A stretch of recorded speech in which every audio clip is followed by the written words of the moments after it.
Hello, and welcome back to the Majority Report. All right, there's Sam's empty chair. We went downstairs to get our food basket. A lot of people sending us gifts today. On my first official day with the Majority Report team, I also want to take a moment to say I recognize where I'm sitting, and I recognize that Michael sat here for a very long time, and I have enormously big shoes to fill, and I hope I can live up to that potential. So I'm excited, though. I'm excited that I'm going to be on the Majority Report going forward and talking a bunch of crap with this team and Matt and Brendan and everybody and Sam, of course. I guess he's not that important, but especially interesting start an election day. I don't know what you guys think is going to happen, but I'm pretty pumped. Matt. Yeah, well, Emma, I'm happy you're there. Yeah. Welcome. As far as everything you started on this day, it's sort of like, when people have birthdays very close to Christmas and then Right. it kind of combines this. Having your first day on election plus the 10th anniversary. Yeah, I don't know. To be honest, I kind of appreciate it because I'm a person who doesn't like obligated, days where Same. you have to do that on the day. So like to get them both done on this is actually pretty nice. Well, yeah, I get uncomfortable, with a lot of attention on me. In that way, I'll just start to act incredibly awkward and not be able to speak effectively. So I do kind of appreciate that I can be ushered in on this day that already has so many things involved with it. I mean, like the election, the future of democracy, or whatever. But yeah, we were trying to focus on the Senate races earlier, and I guess before Sam gets back, I'm going to talk about that a little bit and what we should be watching tonight. Because in order of confidence, I would say I'm positive that John Hickenlooper is going to win in Colorado and unseat Cory Gardner. But that's also going to be interesting because pretty sure we're going to lose Doug Jones's seat in Alabama. Then you also have the Cal Cunningham race versus Tom Tillis. I think we need to watch out for that too, because as everybody knows, if Joe Biden wins and there's still a Republican Senate, then that's not a win at all. In my mind, we also have Susan Collins in Maine, who's become this sort of figurehead for Republican weakness in the face of Donald Trump, even though we all know that this is who the Republican Party is. Trump's just a more rude version of it. We also have Martha McSally versus Mark Kelly in Arizona. And so those are the races that I'm particularly going to be watching out for.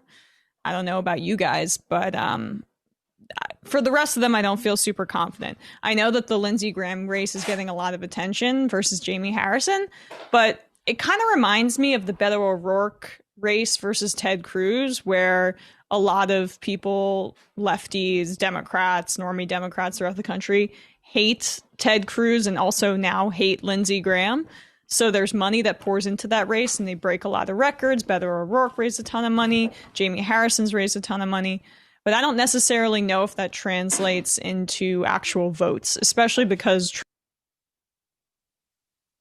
Sorry, can you unmute yourself, Emma? I was trying to stop Sam's background clutter there.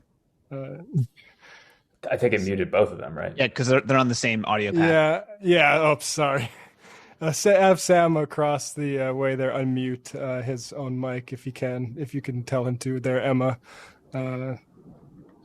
Sam, can you unmute? Ask to unmute. I'm asking Sam to unmute us. There we go. Oh, good there job, Matt. Good job. There we go. I mean, I was trying. There's somebody in the background of the studio. I don't know who that is, making a lot of noise. Me. Oh, okay. There's There you only go. two of us here. Can you hear us both now? Yep. Okay.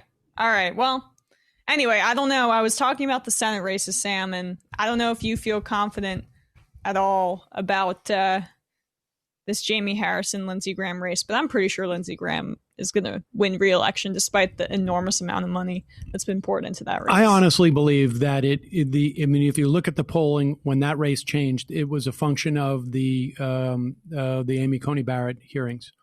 And when Dianne Feinstein basically gave license to all of those, suburban Republicans, right, who may be sort of turned off by how Lindsey Graham did this 360 or 180 on Donald Trump, and then showed that, but deep down, he's still a reach across the aisle guy. I mean, so much of this, the dynamic, particularly for Republican senators, but also, I mean, Trump tried it at the RNC, is how do I give license to Republicans? I mean, this is relevant in a red state, right? I mean, I don't think it's as relevant in a state that's not red, but in the red state, how do I give license to Republicans who might just be sort of grossed out by Donald Trump? Mm-hmm. And so that's why you had the RNC featuring a naturalization ceremony, why you had a big to-do about pardoning a black man. The whole thing was to basically say, you've heard these stories about how horrible Donald Trump is to these different people.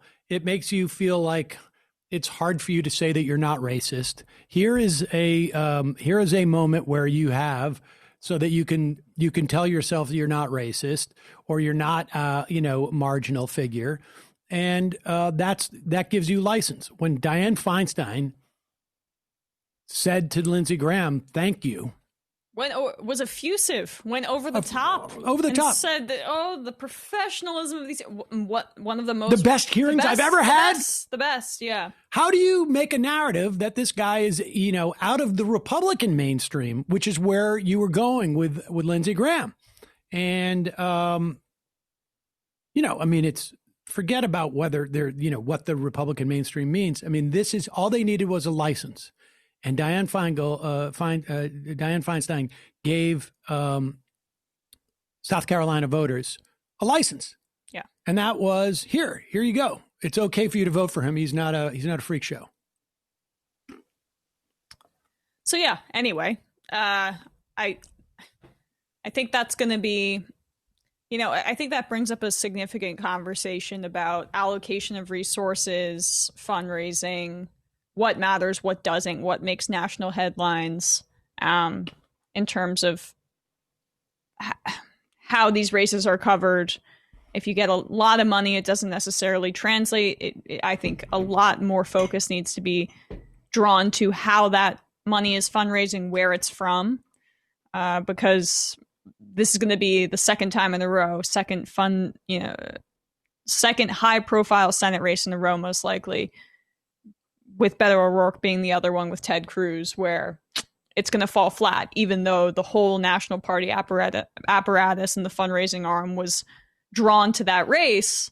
Okay, but is that translating necessarily? I mean, I'm not as concerned about that for the reason that there is no doubt in my mind.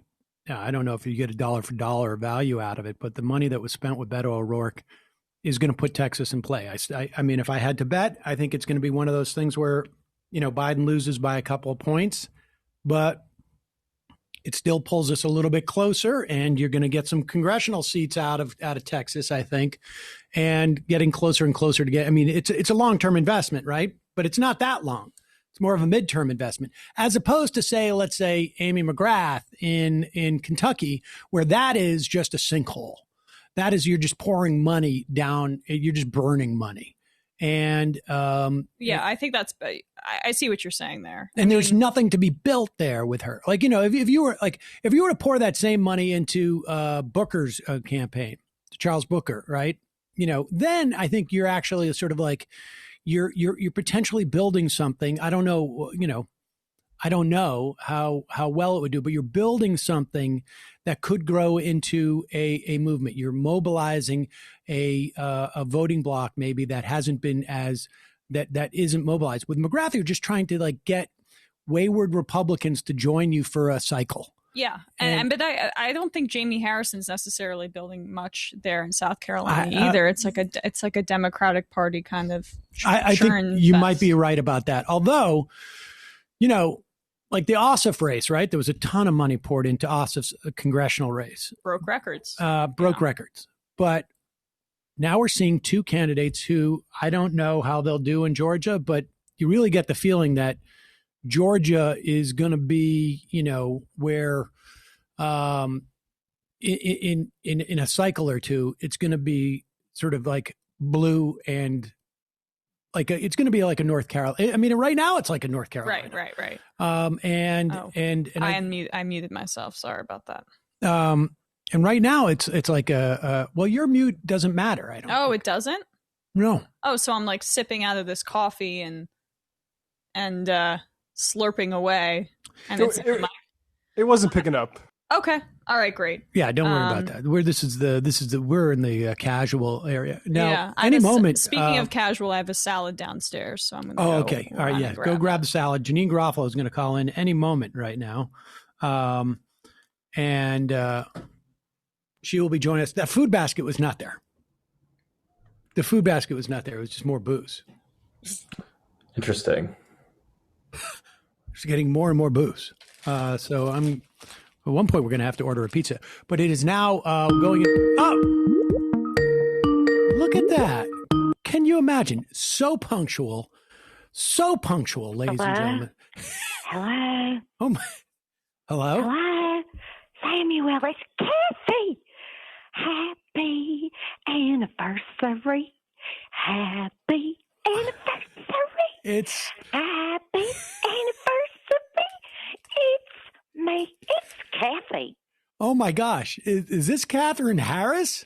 It is, Samuel. Wow. And a long time no speak. You left me in the pipes in 2016 in Cleveland at the RNC convention. You didn't care. I was stuck. I had to rely on any sustenance that fell anytime. Do you remember Marcus Bachman when he jumped up and down on the stage? And that's the only things I got to eat was when things were dislodged.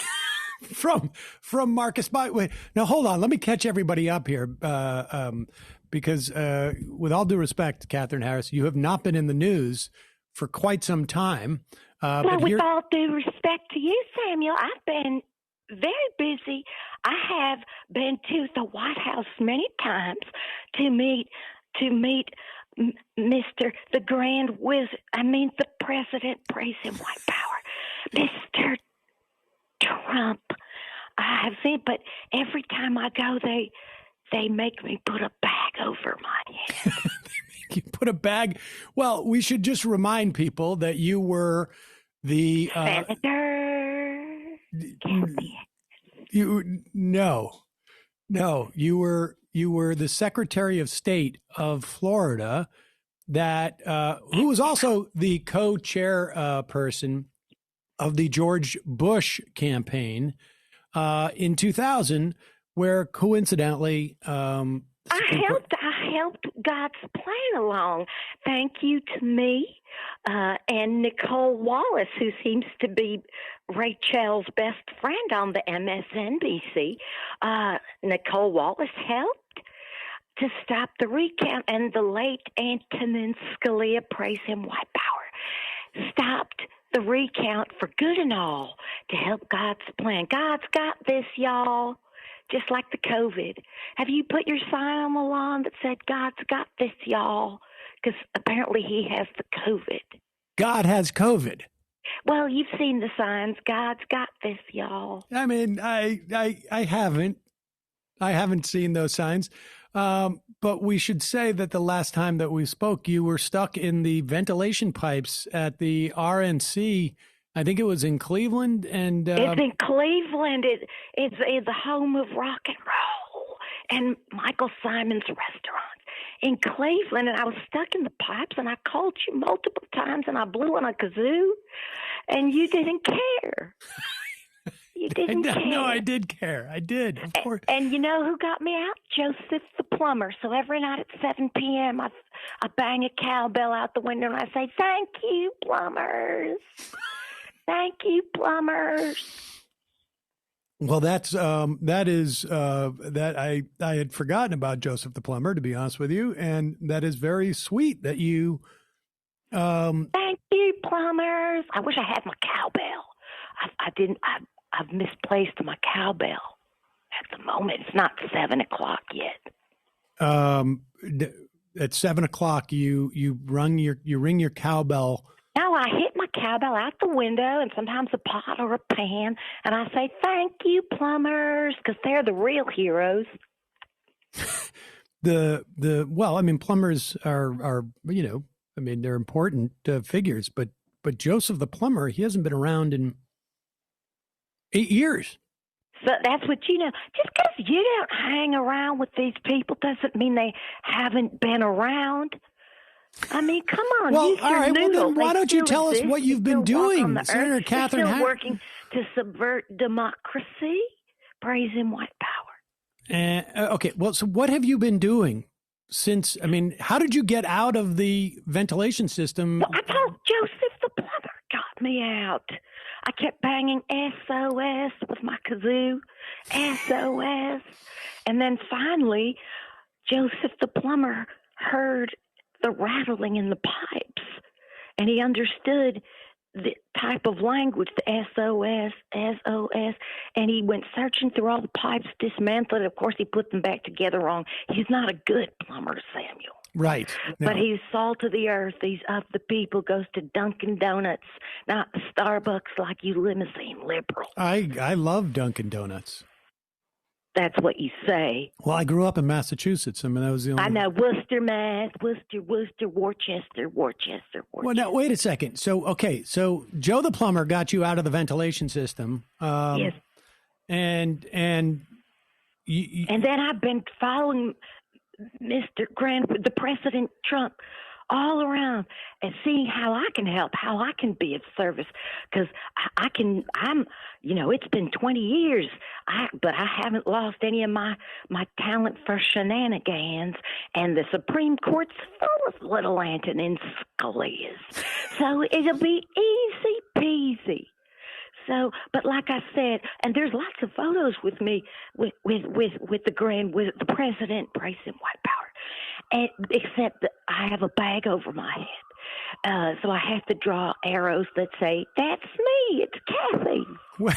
Now, so they don't let you take the bag off your head when you get into the White House?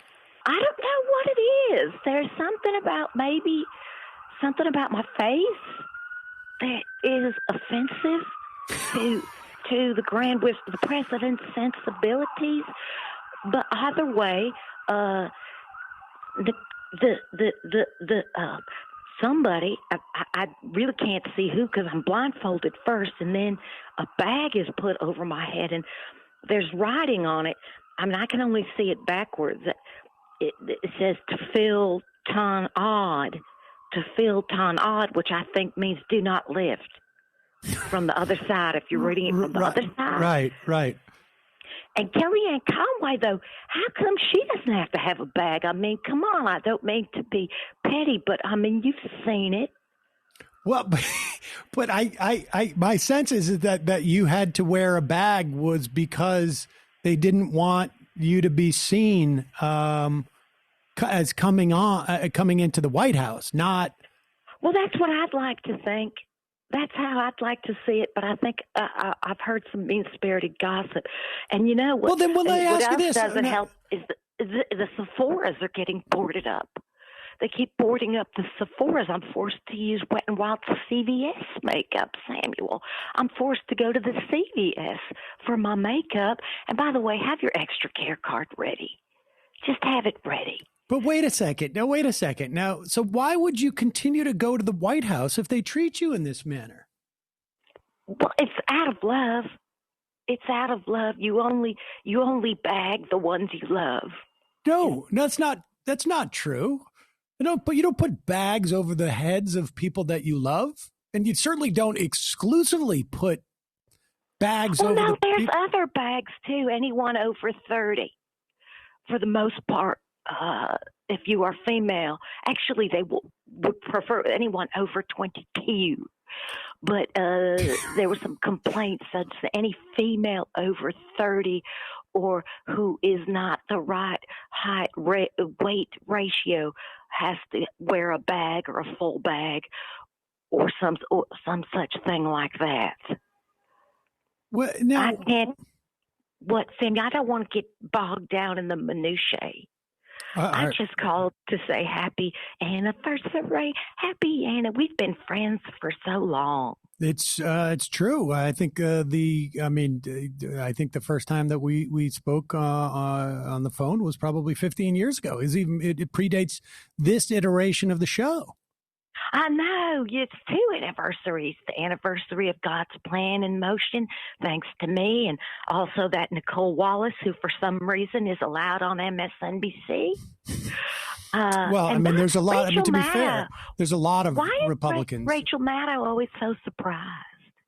Why is she always so surprised about everything? She's as if she's never met another human before and doesn't understand the capabilities of the human condition. I've seen you on the MSNBC, Samuel. Congratulations. Oh, well, thank you. I appreciate that. Yeah, no, I mean, I don't. I'm not quite as surprised about the human condition. No, you know what else it's the anniversary of? You and the Marcus Maron, you went on a diet together. I remember that from Break Room Live. I think it's Mark Maron, not Marcus Maron. You're getting confused between Marcus Bachman and Mark Maron. I'm not confused. Maybe you're confused. Do you remember the two of you had a competitive diet plan, and because you're both so competitive, you both got so skinny so quickly because it was the principle of the thing. God damn it. That's true. We did. I think we both lost about 17 pounds in a month. It's true. Or less. I've never seen anybody spitefully lose weight so quickly. It was amazing. We were very competitive with each other for the anniversary reel. Yeah, no, we were very competitive with each other, and it was. Yeah, in retrospect, he should have done. We should have made the bet based upon percentage because I eked him out by I think a quarter of a pound, but I started off a little bit heavier than he did. Well, there's always these injustices, but both of you could fit into your dream pants. Well, I didn't really have any dream pants, to be honest with you, at the time. Didn't you have dream khaki long shorts and dream khaki?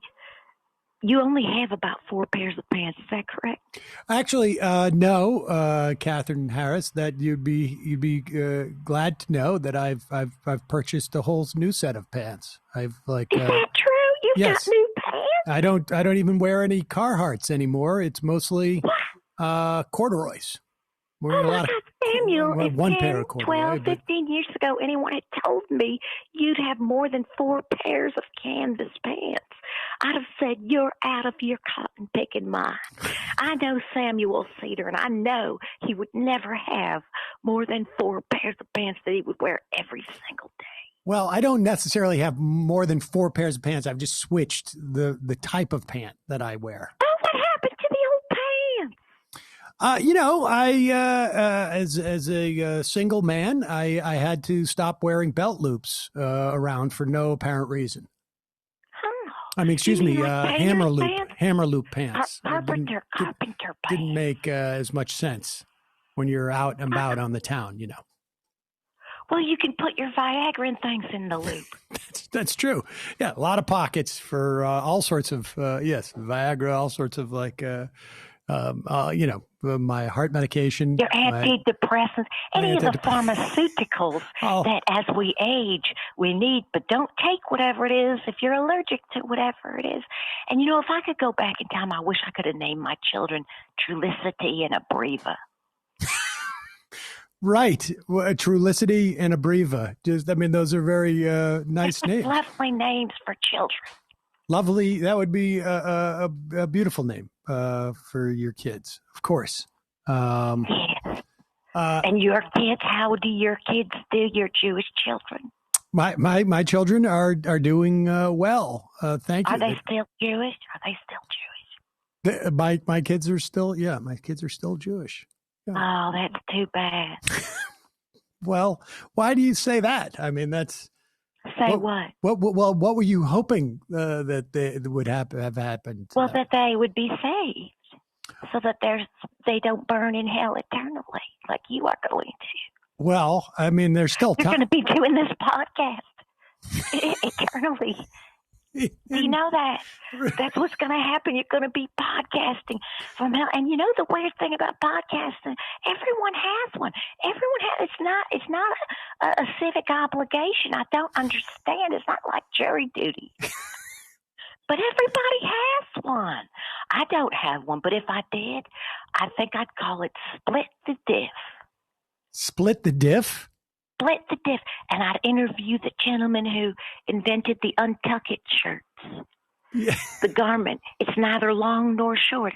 It's a garment that splits the diff. Other than that, I don't know who to interview. That's why I don't have one. Well, I mean, I guess there could be other folks who split the diff. I mean, maybe, I don't know, people who maybe house flippers. I'd like to have. You know, they're so popular. People who flip houses who are related, either by marriage or their siblings, and they flip houses of some kind. I don't know if you watch television. You probably don't, or you pretend that you don't, because that's the kind of person that you are, that you would say you did not watch the television. But Samuel, that's where the money is. I don't know what you're doing podcasting around. You got to start flipping houses with your siblings. Well, but I mean, it's not really the point. I don't know if now is the time to do that. Or renovating. No, if you watch the TV, they make so much money. And they renovate it in like 8 or 9 days if they're related or in some fashion or married. Sometimes many of them are evangelical and homophobic, but they use shiplap, and the house looks lovely. And that's what you need to do with are your sisters still Jewish? Are my sisters still Jewish? Yes, they are. Are you asking if they've been saved? Yes. No, they haven't. I mean, I don't know if I even. Oh, that's too bad. They seem like nice young women. Well, I mean, Secretary of State Harris. Call me Kathy. Kathy. Well, let's just for a moment, if we could, just it's an election day. Do you have any? I know. Believe me, me and my minions are hard at work. Hard at work.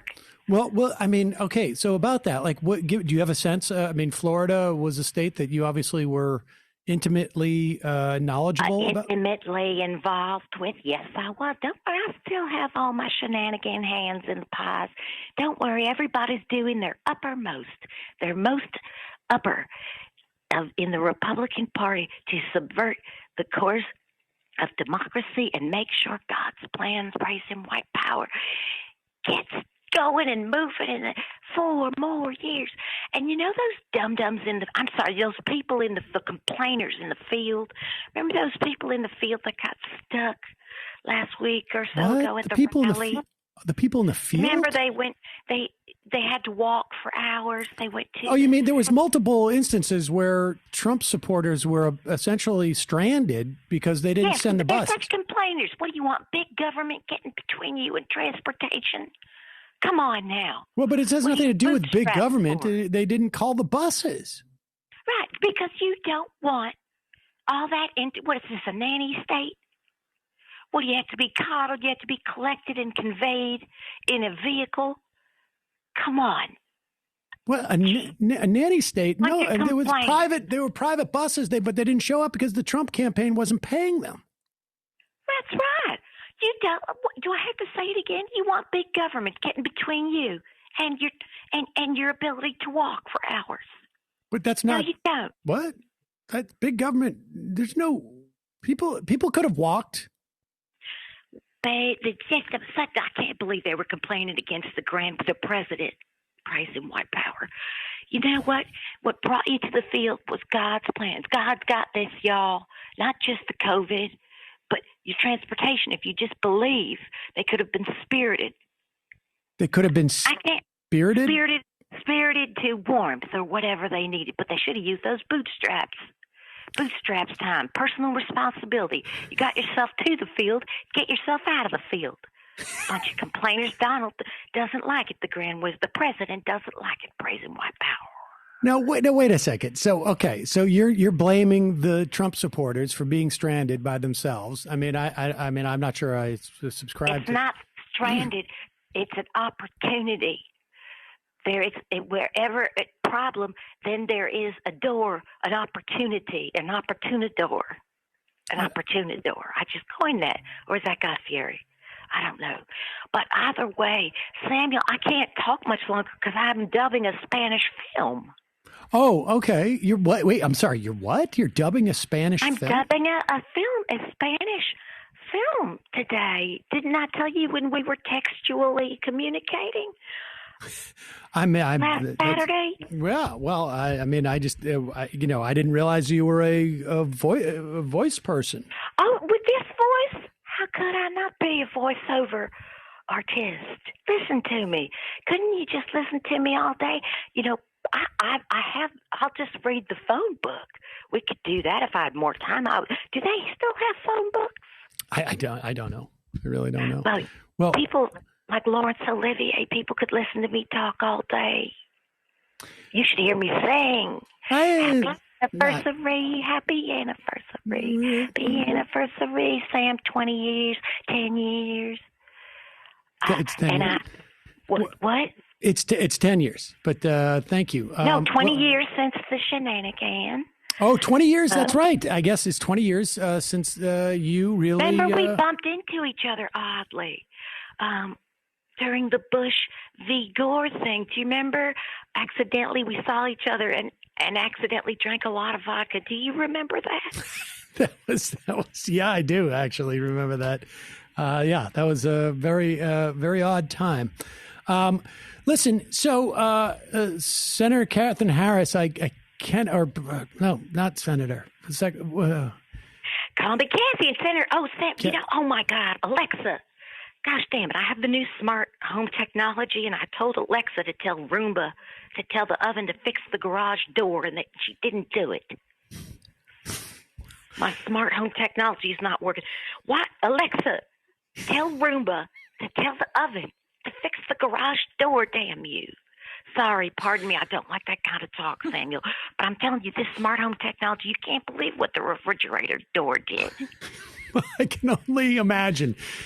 Let me just say that I want to thank you for calling in, Kathy. In many respects, I probably would not be here were it not for you. I know, and I'm sorry for that.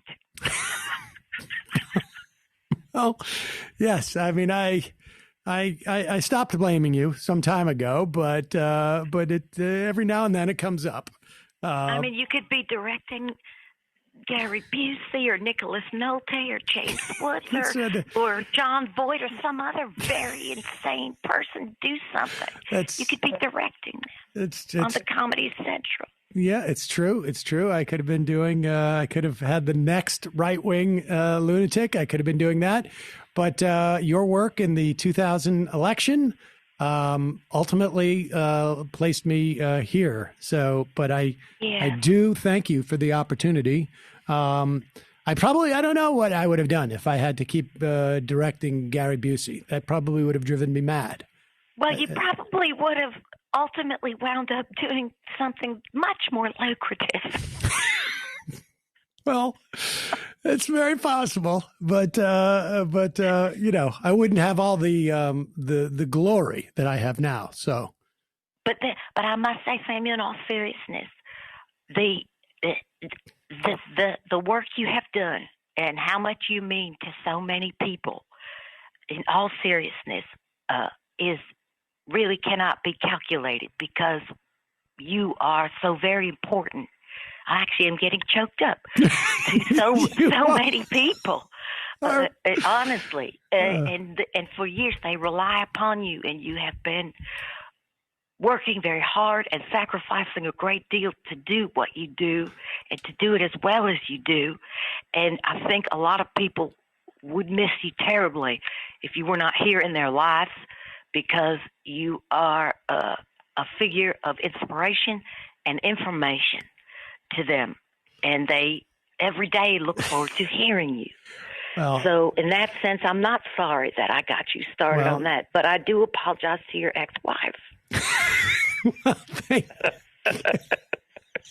I'm sorry for laughing. It's not funny.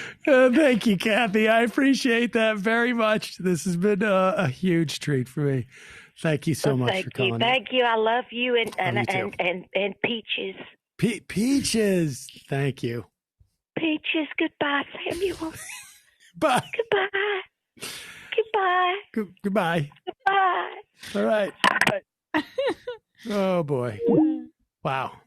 Well, I caught the tail end of that. Yes. The Peaches reference was a reference that not Senator Catherine Harris. For a long time, she was convinced that she had been elected senator. She ran for Senate. She lost, and she never became senator. The Peaches reference was a reference to the old Majority Report, where my co-host Janine Garofalo and I, we did an interview with the musician Peaches. Oh, right. And I, as you will come to understand, Emma, have very little awareness of things that are happening around me culturally, particularly contemporaneous culture. I feel like I already kind of have a grasp on that. Yeah. And so I had no idea who Peaches was.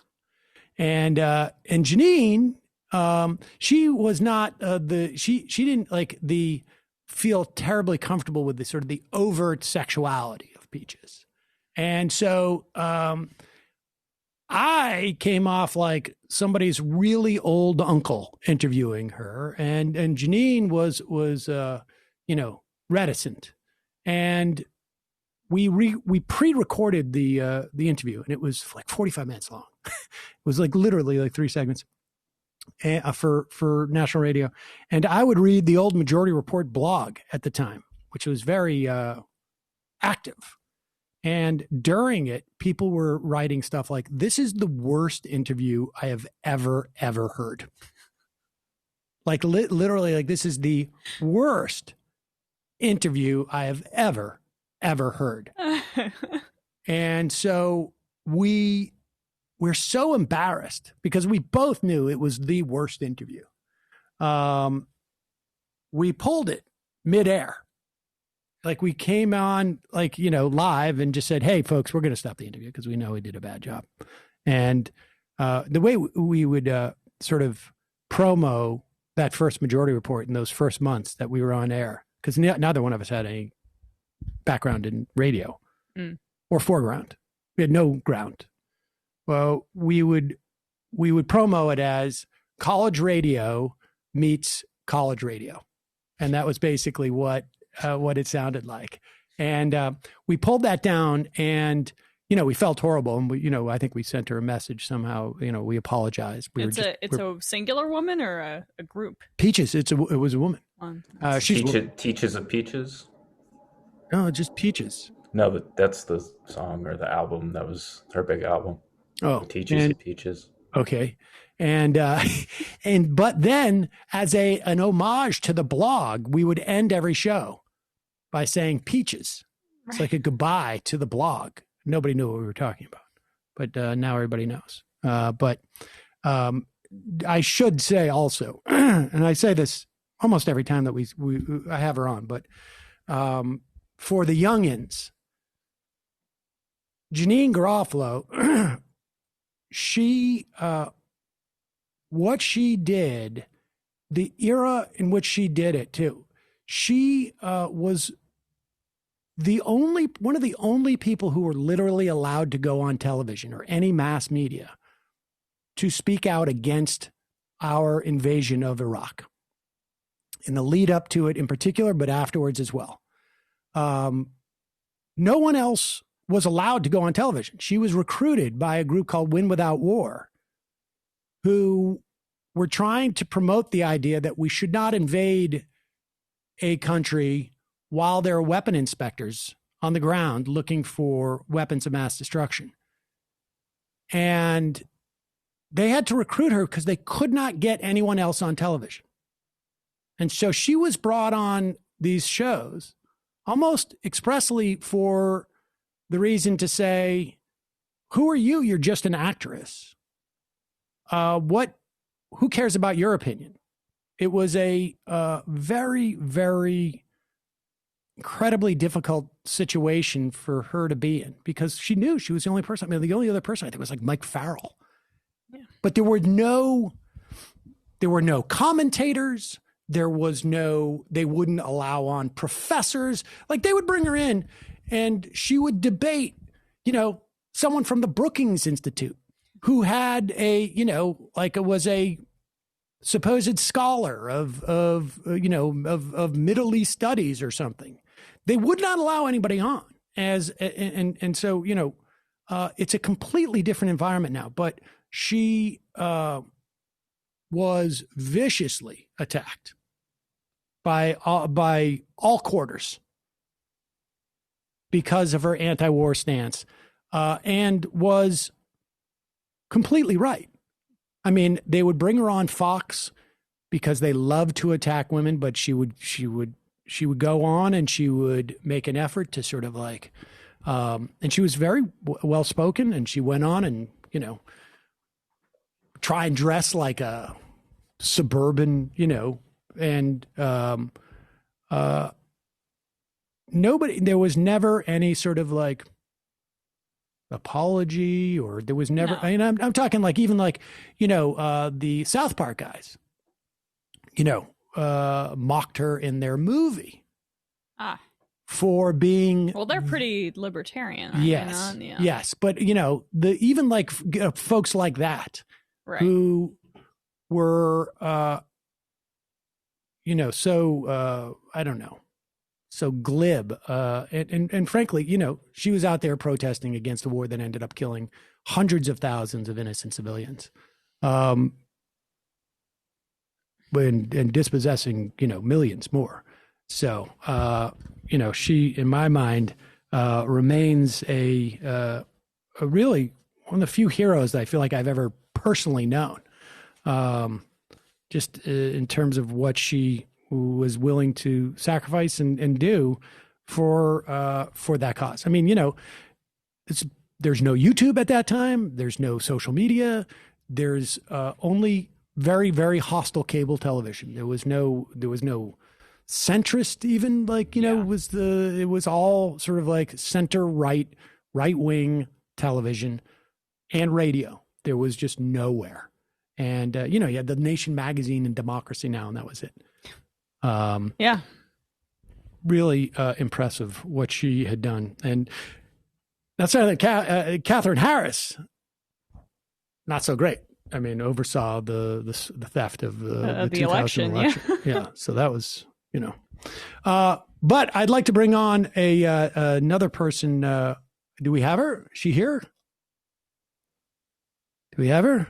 Here she comes. Ladies and gentlemen, she's been a mainstay on this program for I don't know how many years. Ladies and gentlemen, Judy Gold. Hello.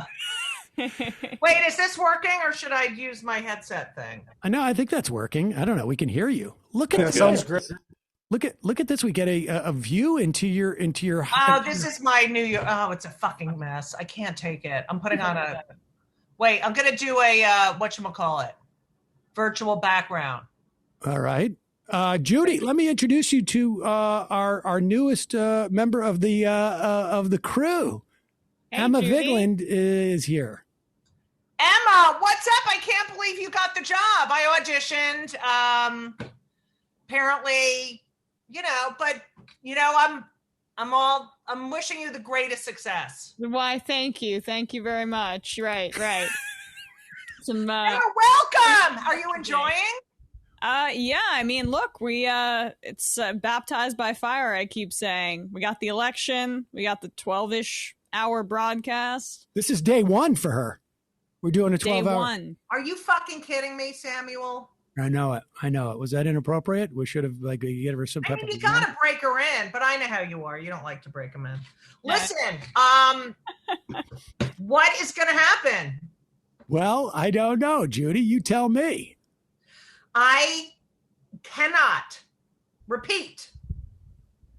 take 4 more years of that fucking lying, racist, misogynist, xenophobic, dishonest fucking liar. I can't fucking take 4 more years of people acting like fucking idiots in the streets with their like what is this behavior?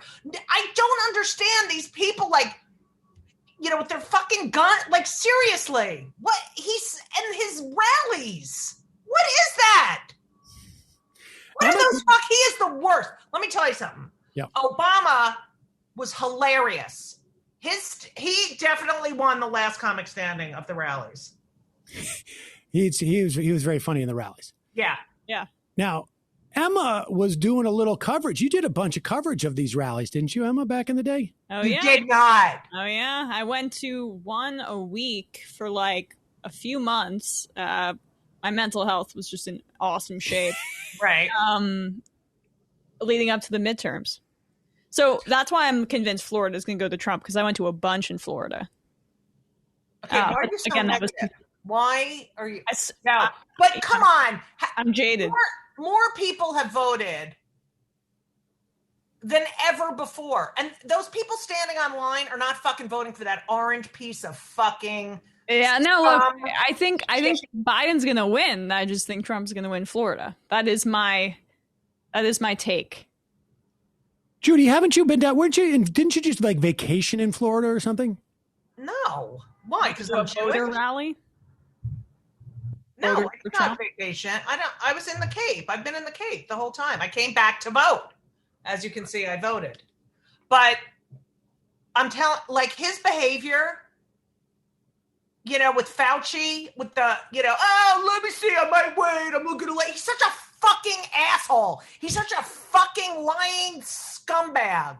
You know what he's turned? He has turned America into Trump steaks or the Trump hotel. This is like everyone fighting, everyone hating each other, people dying, poorly managed. No one has a job. Places are boarded up. That he has treated us like his fucking stupid bullshit casino in Atlantic City.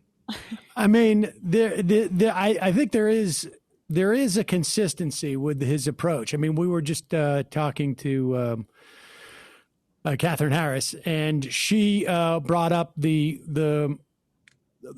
buses that were supposed to pick up his supporters. And oh my God! I read apparently the problem was that the buses basically started to get wind that they weren't going to get paid, and so they didn't show up. Are you fucking kidding? Festival. It's like that fire festival documentary, right? Exactly. You're lying. Is that true? I swear to God. I think it was in the Post, the Washington Post. Like the first time, I think what happened was, I'm not sure what happened the first time, but there's been subsequent episodes where the buses just got the idea like, hey, we're not going to get paid. We're not showing up. Yeah, and then some of the supporters got hypothermia. What they said 700 people died over the course of his fucking rallies of COVID. Oh no, that's different. That is there has been some epidemiological studies that have shown spikes in the town, right? Yeah, after his what do you call it? There is his rallies, and yeah, they saw thousands who were infected, and they've traced 700 deaths to the rallies. Yeah, it's pretty nuts. Right, and then you have all right. This is the thing. These are the people I don't want to ever fucking see again. Okay. That Jason fucking Miller, go fuck yourself. I don't want to see Jared Kushner. I don't want to see Yvonne Cunt. I don't want to see Don Jr. I don't want to see that fucking Lara piece of shit, fucking Botox, motherfucking lying scumbag. I don't want to see dumb Eric. I don't want to see Tiffany. I don't want to see Melania. I don't want to see Stephen fucking Miller and his devil spawn. I don't want to see Mitch fucking. I fucking hate that motherfucker. Mitch, he's gonna win, right? Yeah, I think probably. How did they go to sleep they're just Lindsey Graham. Is he gonna win? Yes. Probably. You think Lindsey Graham's gonna win? I think he probably is. I feel like we just gave you a stroke. Is that ambulance in the background coming? Yes, coming to get me. That fucking queen talking about women need to be in traditional. Fuck you, like you've ever had a traditional relationship. Fuck you. How's your loose anus? I hate you. Sorry, I'm in a. It's been day. I haven't slept. Have you slept? I can't sleep. The fucking guy's in my dreams. I can't believe that Amy Cunty Barrett. Like, what the fuck was that? She's like, you look at her eyes. First of all, she's evil, and it's like, okay. I know she adopted 2 African American kids, but she's a racist. Okay, you can still be a racist. It can also, yeah. Well, it can be a white savior thing too. Yeah, it's like all those evangelicals who like it can be. I'm not saying it is. Right. Can be. I'm not saying it is, but yeah, it's I'm telling you about feeling more superior or better about yourself than it is the actual, act. She didn't say. Like she couldn't even support privacy in your own home. Yeah. She works at a school where if you have a gay parent, you can't. Who the fuck are you? You fucking see you next Tuesday. She was a trustee of a school for I think about 3 years, from like 20. I don't know if it started in 2015 or ended in 2015, but nevertheless, I mean, this is a fairly recent history where they would not. My understanding is allow children in who were raised by gay parents. Yeah. Mm-hmm. And I think they also were fairly discriminatory to LGBTQ folks in terms of teaching. But right. And she just accidentally forgot to put that on her disclosure. Yeah. I think I'll do that later. I think I'll do that. That happens. Yeah. Someone needs to stick her head up Karen Pence's ass. You know what I loved, or one of her worst ones, was that she ruled that an employer who called the N-word employee the N-word. N-word. That wasn't hostile workplace. It wasn't workplace discrimination. Didn't rise to the level. Kavanaugh sided with the employee in that, so she's Kavanaugh's more racist than Kavanaugh. But she's got her 2 African American children, so she's not racist. Okay, she knows a lot about it. Well, all right, wait, go ahead. Wait. So how are you gonna spend the rest of the night, Judy? I mean, I'm a little bit. Listen, I booked myself solid. I'm doing some other election things. What's an election thing? Like Zoom, like I'm doing the Comedy Cellar podcast. Oh, is that right? I'm doing something else, the Uncabaret vote, whatever the fuck. I don't know. But haven't people already voted? Huh? People, by the time you go on, people are going to vote. It's already it's almost 5 o'clock on the East Coast. Okay, asshole. It's in LA. Okay. Oh, I see. Okay. I know, but it's just something to do. So like, I can't sit there.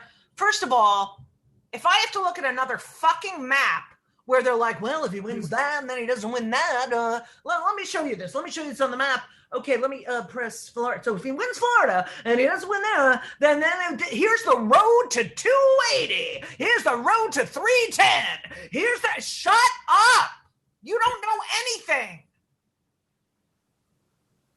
You don't like the horse race stuff? Huh? You don't like the horse race? It's just the constant speculation. It's like, you don't fucking know. You don't know. Stop with the pressing on the. Can I ask you a question? Does Steve Kornacki have another pair of pants, another shirt, and another tie? It's the same fucking out. Like, at least, switch the tie out. I like the consistency. It's almost like he's like, Peter Griffin on Family Guy. You got, cartoons never change clothes. It's comforting. It's comforting. Right. That's what I like. It's like you walk into like a Starbucks and you know what you're going to get. Here are my favorite moments on MSNBC. Steve Kornacki and his one outfit, and Chris Hayes at 8:59 trying to get his guest to shut the fuck up so he can he can send it over to I've been that person before. I know. It's like this. Okay. Well, it's trickier. Okay, yeah, Nobody's in studio. Right. I was going to say, they don't have someone telling you to wrap it up. Right. I know, but it's so funny to watch because I feel like he doesn't want to piss Rachel off. He doesn't want to go over the.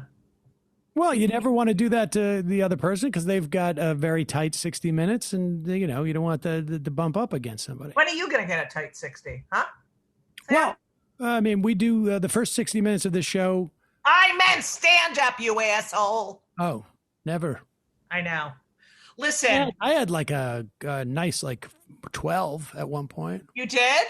Yeah, maybe. Did you like doing stand up? No. Stand up, I found to be too you really have to, I mean, you know this, but you have to really craft, you really hone it. I know, it's the greatest. I love it. And that you didn't like to fly by the seat of your pants. Yeah. I mean, the stuff I would do was really more about the only way it kept me interested was to do stuff that would upset the audience. And it always made it more interesting for me to see how the audience was going to react at different times. Okay. I just got so I always did different bits. Right. It just got doing the same jokes every time I went up was just that's not the way that I function. I can't, I gotta, do the next thing. I hear you. Listen, you better answer what I want you to answer when I ask you both this question. Is Susan Collins going to win? No. I don't think so. That's fucking right. Okay. Wait, I have more. Go again. Okay, I'm doing another one. All right, we're definitely going to win the Senate. I think look, I think it's more than likely that the Democrats are going to take control of the Senate. Yeah. So we'll have the Senate and the House and the presidency. I mean, if everything goes well. Do you think we can undo this motherfucking asshole destruction? Do you think, okay, it is at the point now. There's no excuse. I don't care. I talk to these Jews that are like, Israel. I don't live in Israel. I live in the United States of America. Okay. Yeah, right. I don't live in Israel. Correct. And I get these emails, do it for the state of Israel and the Israel. I live here. Children are separated from their parents. People are dying. The fucking asshole can't even wear a fucking mask because his dick is so goddamn tiny. Oh, I'm not going to let it fire. I mean, he looks at the fucking eclipse. He's fat. He's ugly. He steals. He lies. He rapes. I fucking don't want him in my head anymore. All right. Well, we're going to do our best, Judy. I think. I'm sorry. I do. I love your listeners, as you know, and I do get requests for my anger. Right. No, I know. And I think people find it cathartic. Yeah. But I'm happy to. But you know what? You're like the id of the libs. I'm the id. Oh, yeah, that's true. Right? I am the id because I have no ego. Look at me. I hate Lindsey Graham. I want someone to out him. I want one of these fucking boys to say, okay, I had a secret relationship with him. Why won't that happen? I mean, I don't know, but I mean, I think that like he's not up for re-election for 6 years. I don't know that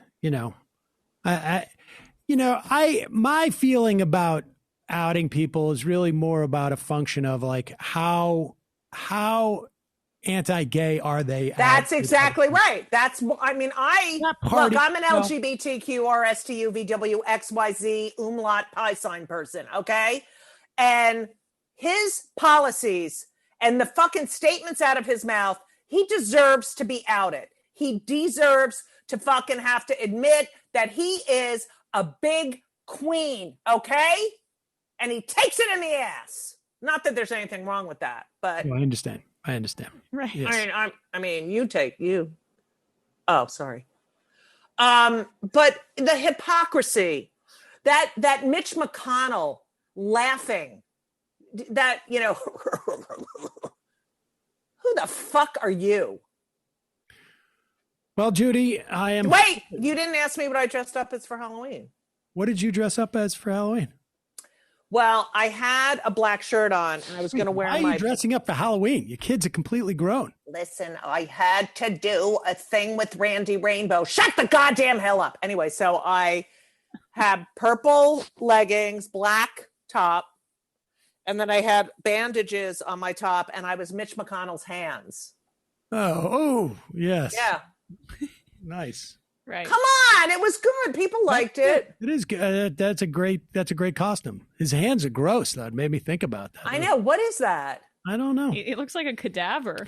I know. It's from being the devil. It's from, and wait, can I, before we leave? Yeah. I know you want me to get me off because you're doing the Chris Hayes thing, but Mike Pence is a fucking piece of shit that has frozen in a bit in snow. Okay, it's frozen shit in white snow with dog pee on it. That is what he is. Yellow snow. Yeah, I think we're going to hear more from him in the future, but hopefully it won't be last longing. Okay. Long How's lasting. that going on with the speech? Did you have 5 hours? We're coming up on 5 hours. We've been doing the show. You know, I was so excited you asked me to do it, and thank you for the gifts. Oh, my pleasure. I took the CBD stuff, the CBD gummies, because my back was killing me. How did it? How was it? Come in. It was. I think it definitely helped me. Or did it? I'm doing a Zoom show. All right, bye. That was my neighbor. I thought it was my super because the fucking hallway light. Thank you. I feel like the CBD has not calmed you down at all. I tried it. I'm gonna have to do the full on THC CBD thing. I understand. But I can't function on performing or talking when I'm doing that. I understand. Well, all right, I'm going to be thinking of you. Thank you for having me on for the last 4 years. It's been a pleasure. Good luck. Break a leg. Are you guys near each other? Yeah, actually, we're same room. separated by a huge plastic shower curtain.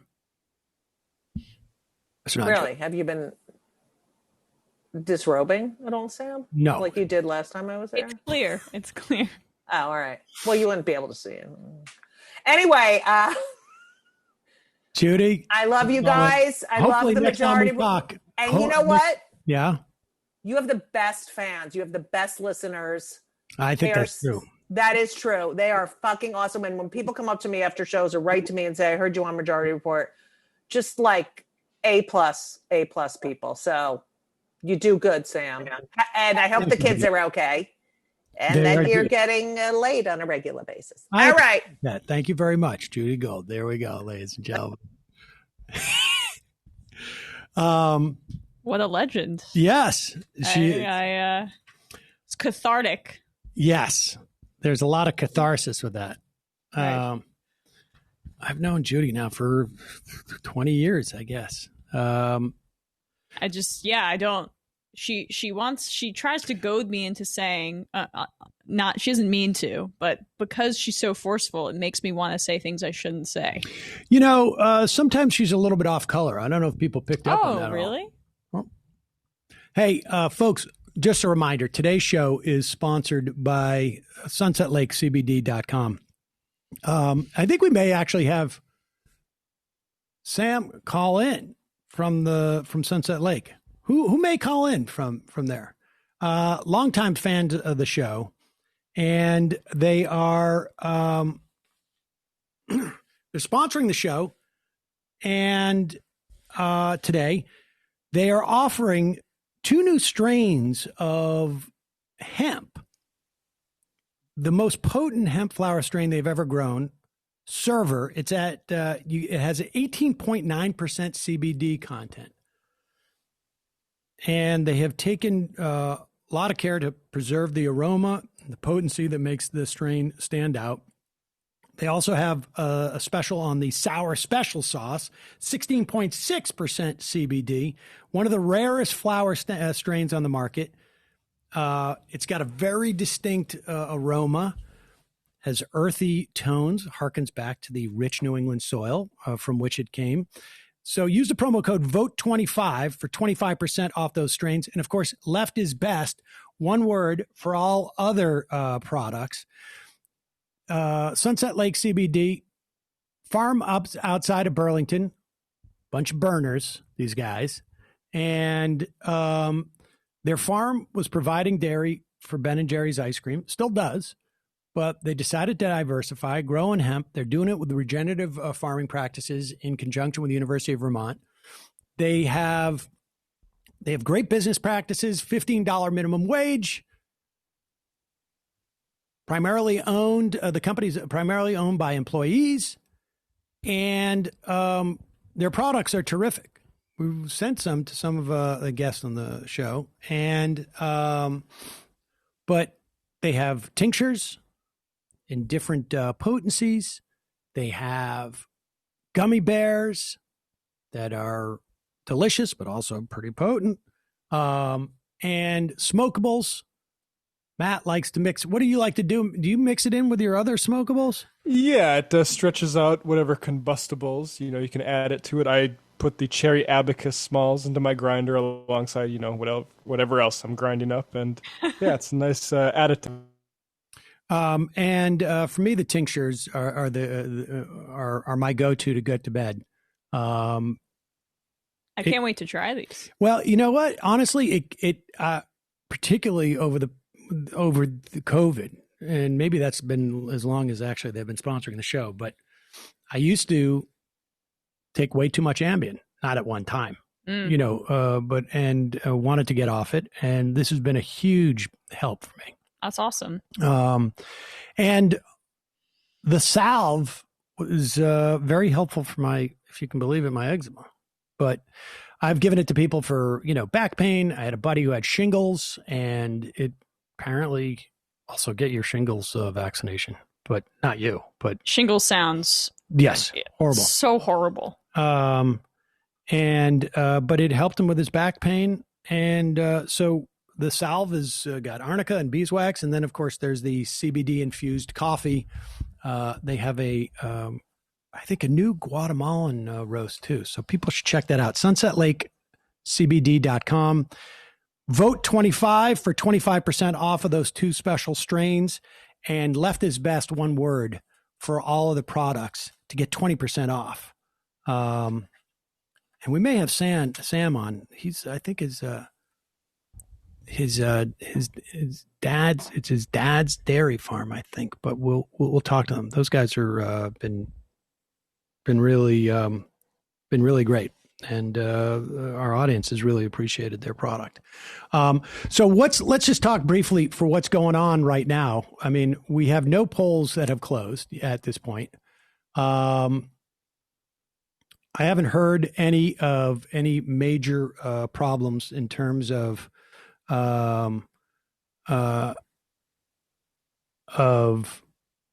voting irregularities. Have you heard of anything at this point?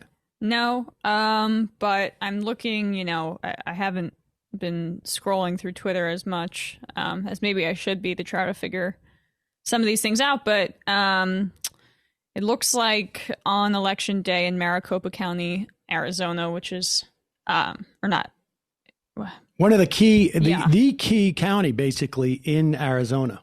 So election day results, Republicans have more than doubled Democrats, according to Garrett Archer, who I guess he covers the election for ABC in Arizona, but I think these numbers, I need to look a little bit more into them because I'm not exactly sure what they mean. That would not be, well, it's so hard to contextualize these things. Right, because we don't know about all the normal sort of like metrics and measures and benchmarks have been scrambled because of the nature of the way that people are voting right now. Got a poll worker on the IM's Fury Antoinette, poll worker for the first time in St. Louis City, Corey Bush County. We'll try and call in later when we switch to tequila, but 3 more hours, polls open, very steady in the 18th ward, but lines were 2 hours long this morning in the 15th. That's from Annie. Oh, I don't know who this is. Well, let's find out. Hi, who's this? Hi, Brendan. It's Sam from Sunset Lake CBD. Oh, no, Sam. It's actually Sam Seder. Oh, hi, Sam. How are you? Good. You're on the air, Sam. Oh, shoot. That's exciting. Okay, yeah. I've just never done this before. But no, I had no idea you were actually. We got a minute, Sam. First off, let me thank you for your product and sponsoring the show. But I give it as gifts. I have some stories I don't tell necessarily on air, but it has been a big help for some friends of mine. So it's much appreciated. Awesome. Well, no, we're happy to help, and honestly, being able to support shows like this is, I think it's the coolest part of my job. And if you told me 2 years ago that we'd be working with Majority Report, I would have thought it was totally crazy. So I really appreciate you guys taking a chance, and we'll keep the product flowing. Thank you. And is it Cy? He sent me a very nice letter. Yep. Cy works for the company as well. He's actually my childhood neighbor, and now my business partner. And then TJ Anania does all of the shipping for all of our orders, and he's also a huge fan of the show. So yeah, it's fantastic, and we love supporting it, and hope everyone enjoys the products and continues to support Majority Report by tuning in. All right. Well, thank you, Sam. I really do appreciate the support, and I appreciate the product you put out. I really do. It's been like I say, it's been some help with some friends of mine, and so I really appreciate it. Awesome. All right. Well, thank you, Sam, and good luck with the rest of your marathon show tonight. Well, good luck to us all. Yeah. Well, if you need to escape, we've got an isolated farm in northern Vermont, so if things go bad. There could be a lot of people headed up there. Could be a lot of people. Be careful. We appreciate it. Thanks, man. Awesome. All right. Thank you. Bye. Bye-bye. Wow, that was a surprise. Yeah. I had no idea who it was. Yeah, there's just nothing useful right now. Everything is speculation. Looks like Trump is doing well in the villages. Which is to be expected. In the villages, you mean in rural areas? Is that what you mean by that, or maybe not? No. The villages, the area in Florida. I'm sorry, these are just speculative numbers by Wasserman. This is what happens when I skim instead of reading. But yeah, we're not going to really learn anything, I think, important until 7 p.m.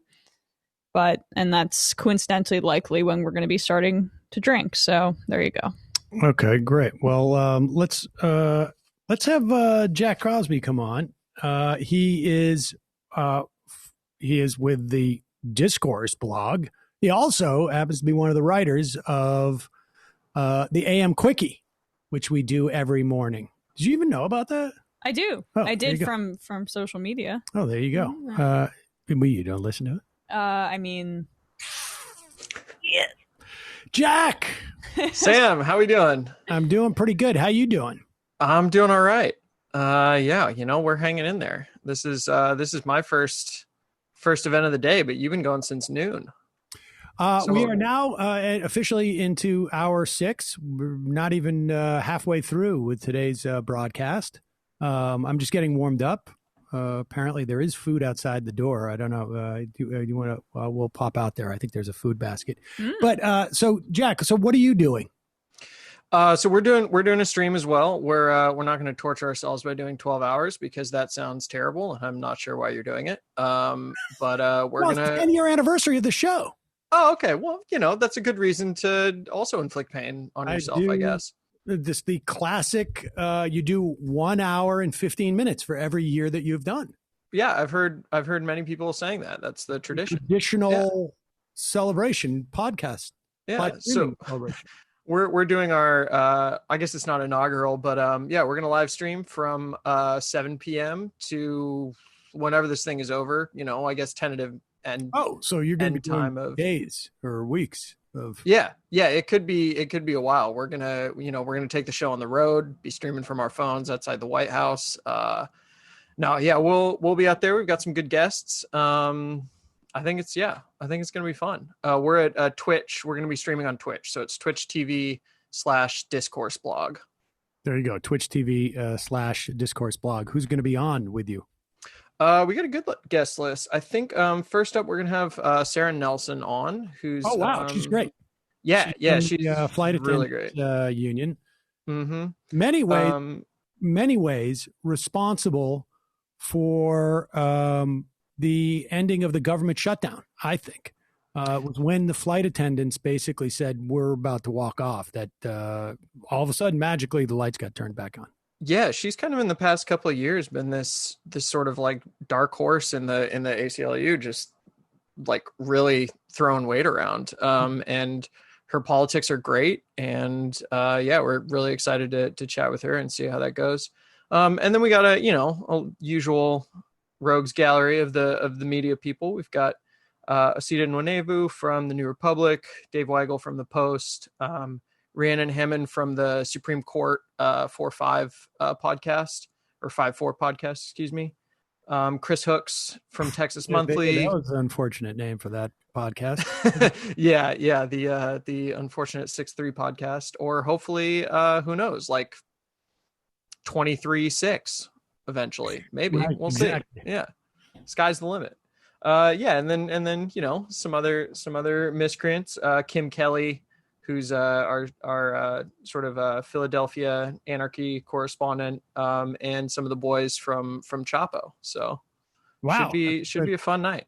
We're going to be busy. Yes, of course, people should continue to watch this one and not watch yours. Yeah, I was going to say that we should have stipulated that from the top.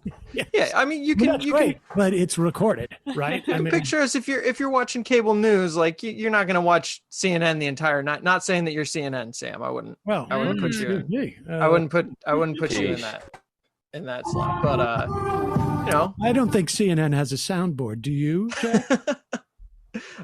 They should. Does CNN have sound clips from various movies from 50 years ago? I think CNN's programming would be immensely improved if every time Wolf Blitzer came on screen, there was just a faint howling in the distance. I don't have anything like that. Oh, that would be good. Right. That would be yeah. Just lean into it, Exactly. Why run from what your namesake? Exactly. Right. That's the core brand animal. Proposition. Right. Yeah. I'm looking up now if that's his real first name, and it is. Oh, of course it is. It is. Of course it is. Jack, are you responsible for writing the AM Quickie tonight? I am not. Oh, that's all. okay. And if I would have been in touch about that beforehand, because I'm not going to be writing anything tonight. Hopefully. All right. Fair enough. My job to talk, but I don't. What's going on Sam, I'm going to confess, I haven't really been looking at the news for the past like few hours. I was trying to take a little break before this. Well, I feel like what's happening now is really people are just, we were just talking about this, all of the sort of typical benchmarks. Yeah.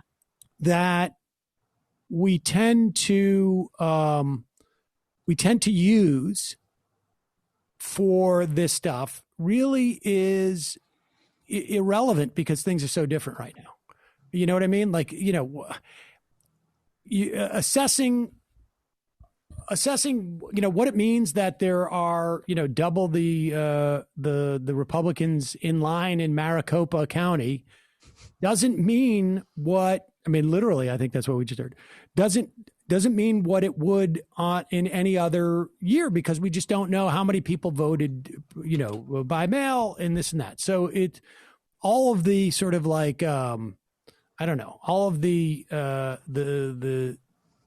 classic watersheds and benchmarks don't mean anything. I mean, this one's kind of interesting that Latino voters are apparently surging, and 1 out of every 4 Latino early voters were newly registered, and that was in Texas, Florida, Arizona, and North Carolina. Over 500,000 first-time Latino voters in Texas, 360,000 first-time Latino voters in Florida, 110,000 first-time Latino voters in Arizona, and 50,000 in North Carolina. So to me, that sounds, except for in Florida, where I know a lot of young Cubans in Miami-Dade are voting more towards Trump, apparently. That does bode well for Biden, I would imagine.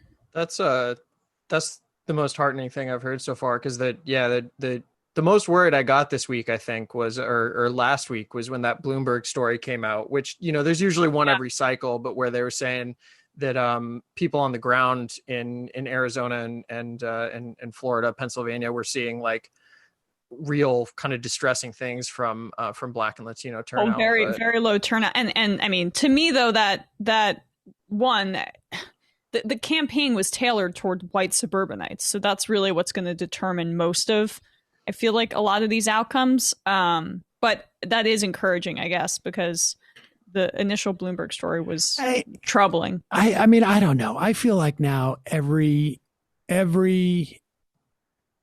election we hear some iteration of all of these stories, and they don't, it's really just sort of like spin the wheel, choose which one you want to believe, and then maybe you're lucky.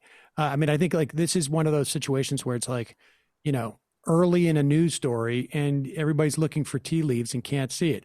This, however, is interesting to me. Anand Girdadis apparently interviewed Chuck Schumer, and Chuck Schumer is arguing for an FDR-like first 100 days. Climate will be the focus, which I have to say, you called. I anticipated that's what it would be. $15 minimum wage. Also, I think, people, infrastructure bill that would also employ people with prison records. That's very specific, but good. And student debt cancellation via executive order. Now, I bet you there's a lot of caveats to that. Like, it's going to be means tested into the absolute dirt, but right. And immigration, but it's nice at least to, set up these kind of expectations. The more this is sort of like it. Now, remember, this is Chuck Schumer talking under the specter of a possible primary challenge from the left. And that is why primaries are very healthy. I don't think, we had Brian Fallon on the other day, who is executive director of Demand Justice, the group that is pushing for expansion of the Supreme Court. Also came out and was the first person calling for Dianne Feinstein to be first group, I should say, or one of them to be removed from the judiciary chairmanship. And he apparently worked in Chuck Schumer's office at one point, and said, Chuck Schumer's not necessarily in danger of losing his seat in a primary challenge in New York State, but he doesn't want to lose 30% of the vote either. Yeah. Because that begins to undercut. I mean, I'm not even sure I understand exactly, outside of just pure ego, why that would make a difference. Right. But it seems to. Do you think there's anything to this kind of wild tidbit that Ben Smith at the Times tweeted out earlier today, where he said chatter that a President Biden could appoint Gillibrand to a cabinet post, allowing Cuomo to put AOC in the Senate, a gift to Schumer and to himself, and a way to elevate a star that they're all afraid of. Basically, give AOC Gillibrand's seat so she doesn't try and primary Schumer in a couple of years. I mean, that seems like a stretch. Yeah, but it does. It's out there. Ben Smith. Go ahead, Brendan. I think Schumer's just hearing a little bit of this. Footsteps. Well, I'll tell you something.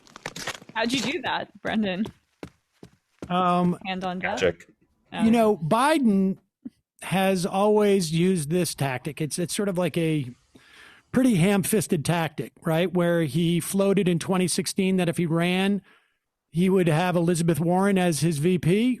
And this time around, he floated that he would have Stacey Abrams as his VP. He does this as a way of, it's like the idea is that it gets supporters thinking like, oh, he's the type of guy who would appoint Stacey Abrams. I don't think Stacey Abrams is that, but it's these trial balloons are ones that sort of draw people in, right? And on some level, I'm not convinced this isn't like this isn't somebody else's trial balloon out there to this just sounds like something that's not actually going to happen. I can't quite figure out. I mean, that's the thing with most of your Politico stories.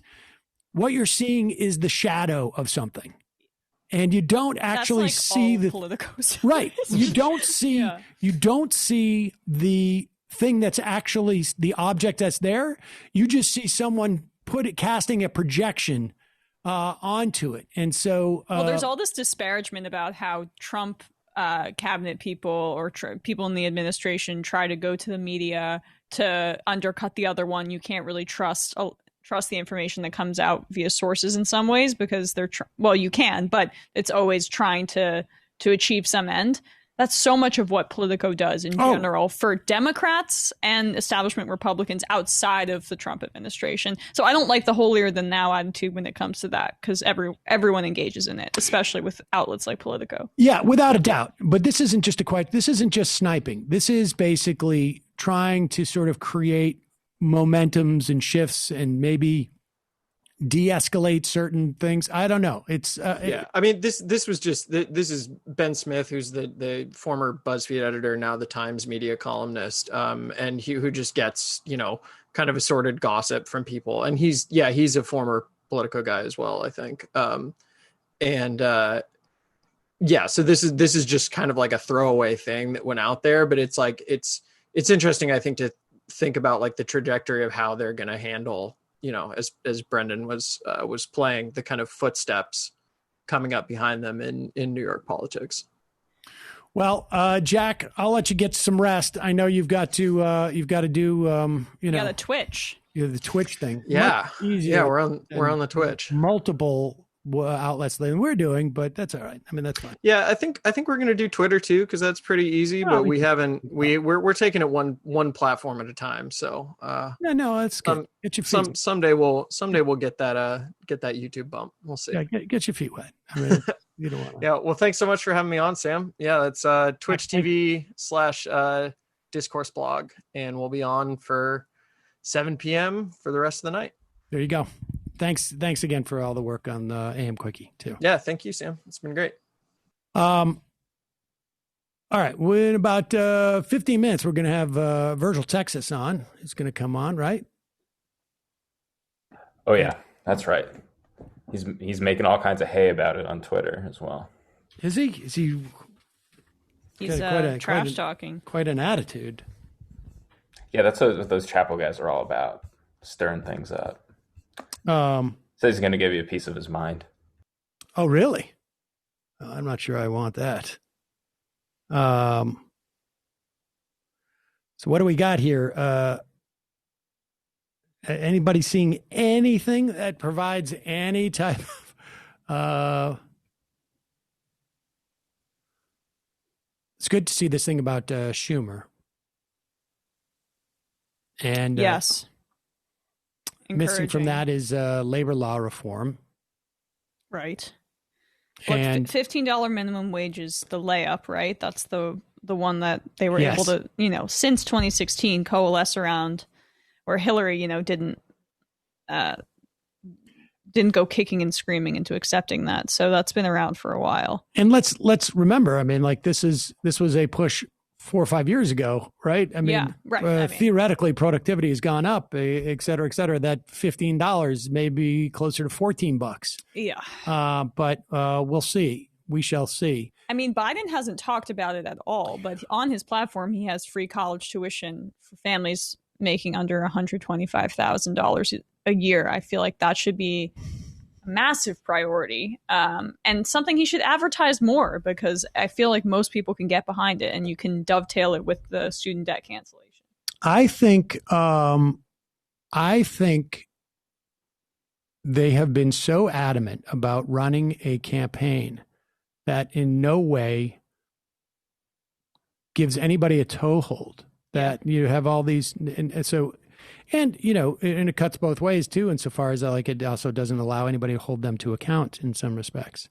But what's interesting to me here is that if they run a sprint in the first 100 days, it then leaves some time to do something like healthcare.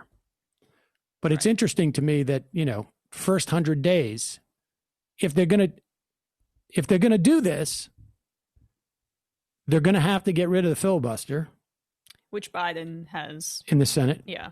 I mean, he's been he's like sort of seemingly open to it, but I mean, Chuck Schumer, if he wants to do that, if he's arguing for an FDR like first 100 days, he's got to get rid of the filibuster. And if he is a decent leader of the Senate, he should be able to do that. I mean, that's what the requirement of a leader of the Senate is. If you don't have the ability to, push votes your way, particularly in this environment, I mean, what's the point? And so I'd like to see them do an all-out sprint in the first 100 days and then return to healthcare, because that apparently is what everybody's running on, according to Dave Weigel. Everybody is running on healthcare, Senate, House candidates, all of them. All right, Emma, take the reins for 1 second. I'm going to go see if there's food outside the door. Oh, absolutely. Then maybe we should order a pizza. Yeah, I know.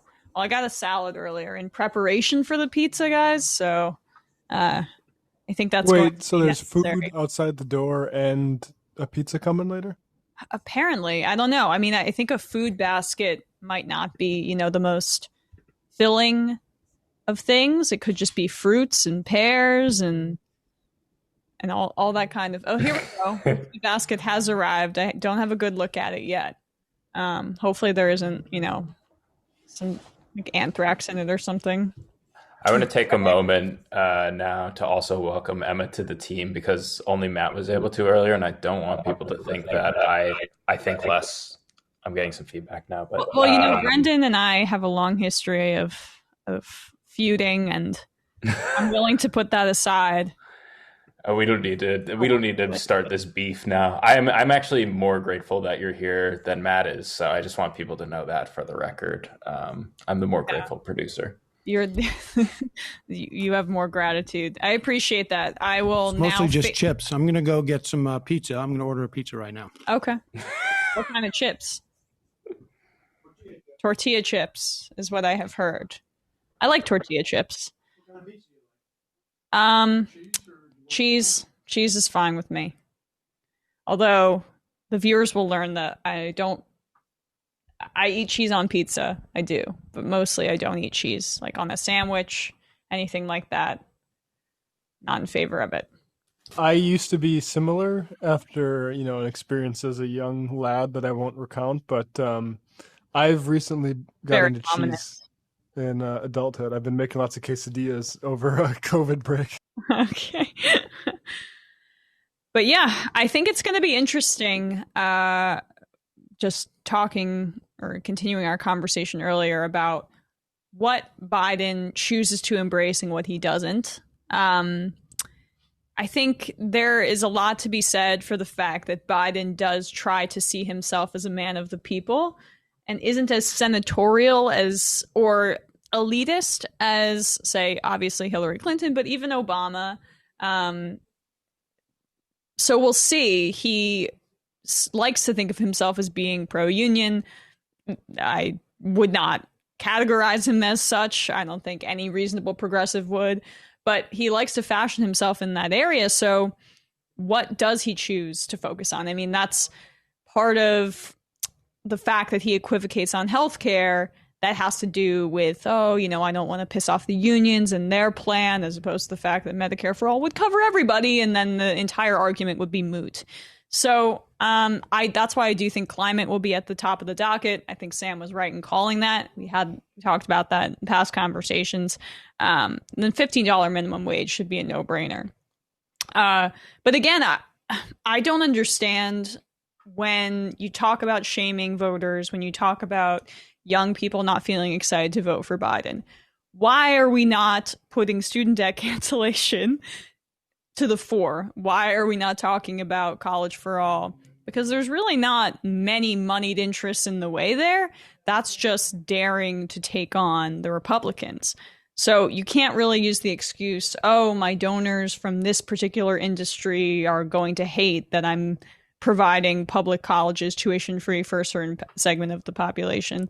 I don't know what gets in the way of that, but I don't know why it's not discussed further. And I just think, honestly, though, if I was going to guess, it's just internalized weakness by the Democratic Party.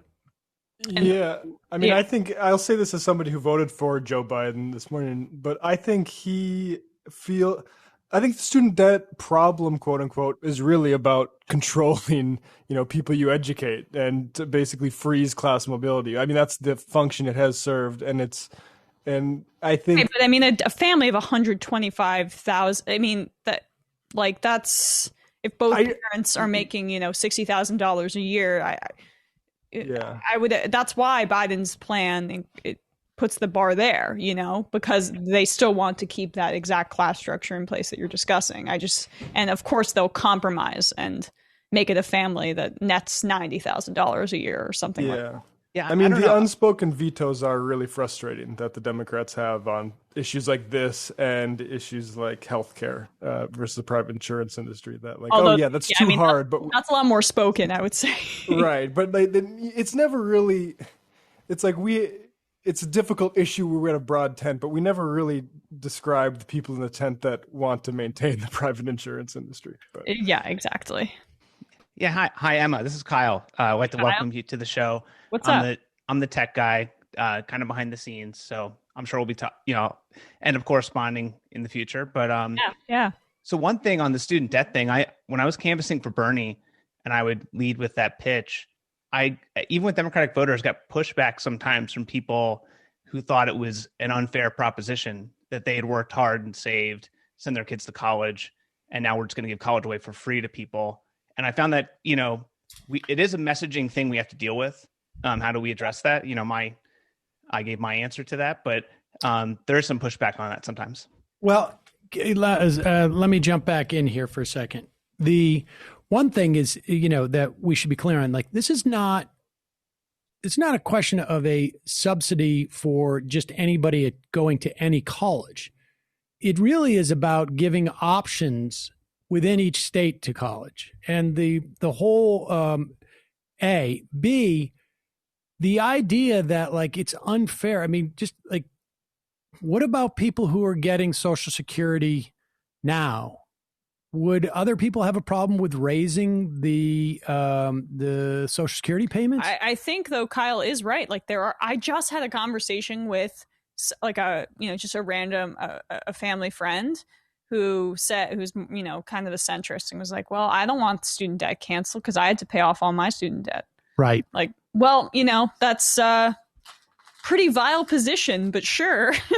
I don't respect it, but I pretended to respect it in conversation because I'm a coward.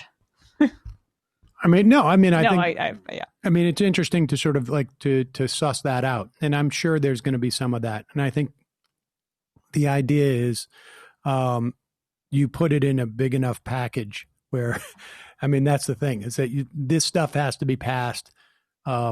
Something like this has to be passed in a reconciliation bill. Mm-hmm. And you do it in the form of like a COVID stimulus.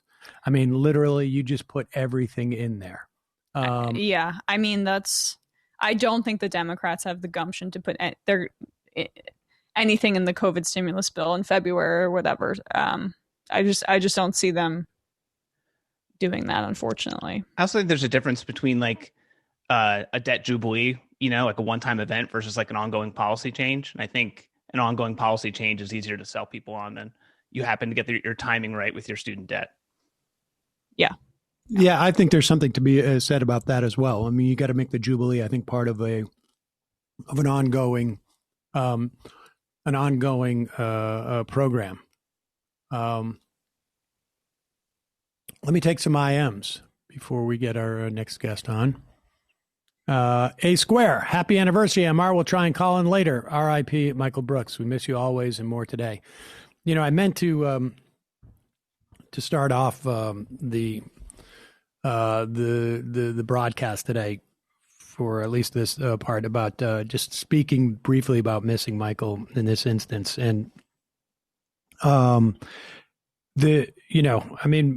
of this I've said already, but to be here on the anniversary 10 years in, Michael worked on the show for 8 of those years. And which is sort of mind-boggling, 7 or 8 of those years. Certainly longer than I've worked with anybody consistently, day in, day out on anything ever in my life. And so it's, obviously, I miss him quite a bit, and wish he were here for this and for the election and just to be covering it. And, it seems like every other day there's something specifically that I regret him not being a part of on the show. There's some things that just end up being more like, oh, would have been right in Michael's wheelhouse. But it's impossible to celebrate the anniversary of the show without noting that Michael had a big part in building the audience here, and then also I think pay homage to him that he didn't do any of like the physical structure of stuff. I was just watching Emma try and plug in her microphone, and she got it very quickly. But I just remember many times sitting right here watching Michael. I think we got disconnected, and the Wi-Fi cut out, but it's coming back. Yeah, Emma froze briefly, but you're fine. Oh, I'm sorry. You're fine. That's weird. Yeah. We just lost the Wi-Fi in some way. That's weird. The Wi-Fi went out. But I was saying that I don't know if you remember this, Matt, but times watching Michael try and literally plug in a microphone was Yeah, the veil from like when I started here and I would look to him for like, oh, what do I do here at this part of the day, Michael, as far as being a technical producer, to like me basically needed to explain to Michael how to operate the mute button or plug in an XLR cable. I watched him once like literally almost unscrew an entire microphone, like almost dismantle the entire microphone as an attempt to just literally plug in a cord. It really is the Zoolander scene with the Mac. Yeah, it was pretty impressive. I remember when we built the set, maybe like a year and a half ago, where you had us all come in. I might be misremembering this, but I it remember was Michael a year and a half ago. I feel it was like 2 years. 2 years ago. We were building it with like a few like stagehands who actually built the set, and there were like 4 or 5 of us there. And Michael came in and was like kind of just like helping in the background a little bit. And I think at one point, Sam, you were just like, Michael, you don't have to be here exactly. He was just, but he wanted to help. Yeah, so. He was just like holding tape or something. Like, you don't have to like pretend like you know. I mean, I had brought this up with old Matt, but I watched him try and tape a box, and I've never seen anything like it. How was Michael with directions? Do you know? Because it sounds like he didn't have a lot of. I couldn't tell if like it was just like one of those things like I'm not if I show any aptitude at this, I'm gonna have to do it. Okay, yeah. You know, so I think there was some of that sometimes with that stuff, but he you know, obviously we all miss him, but he, you know, as the show continues, there's a big part of its genetic makeup that is a function of Michael, and so I wanted to make sure that we recognize that during this time. So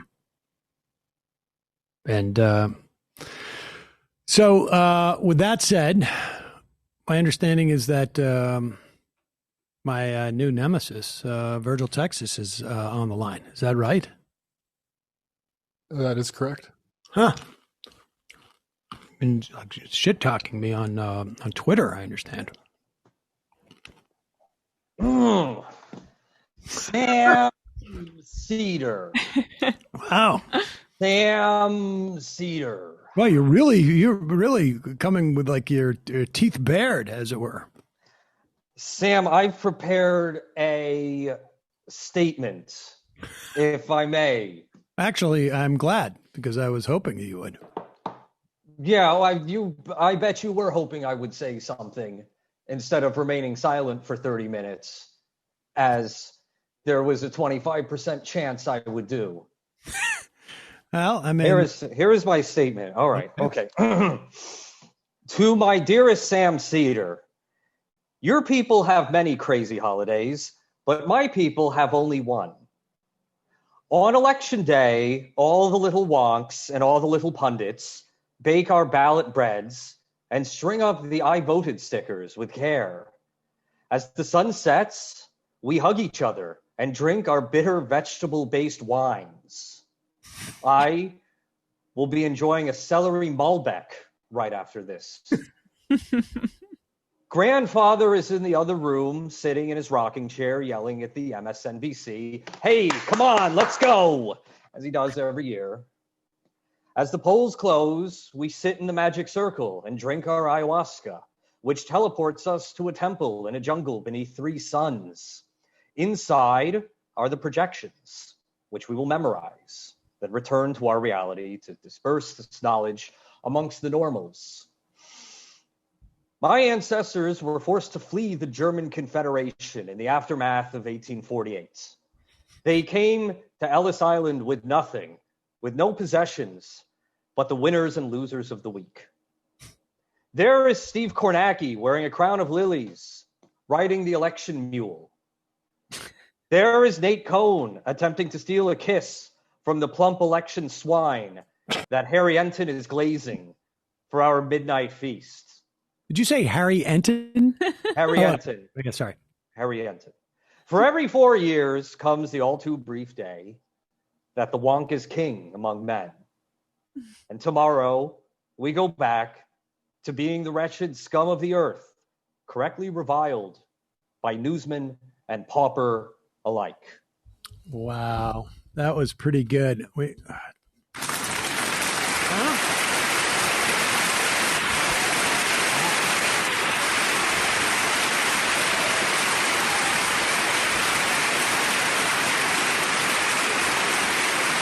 Pretend like we're not breaking some COVID restrictions with the live studio audience, but they really appreciated what.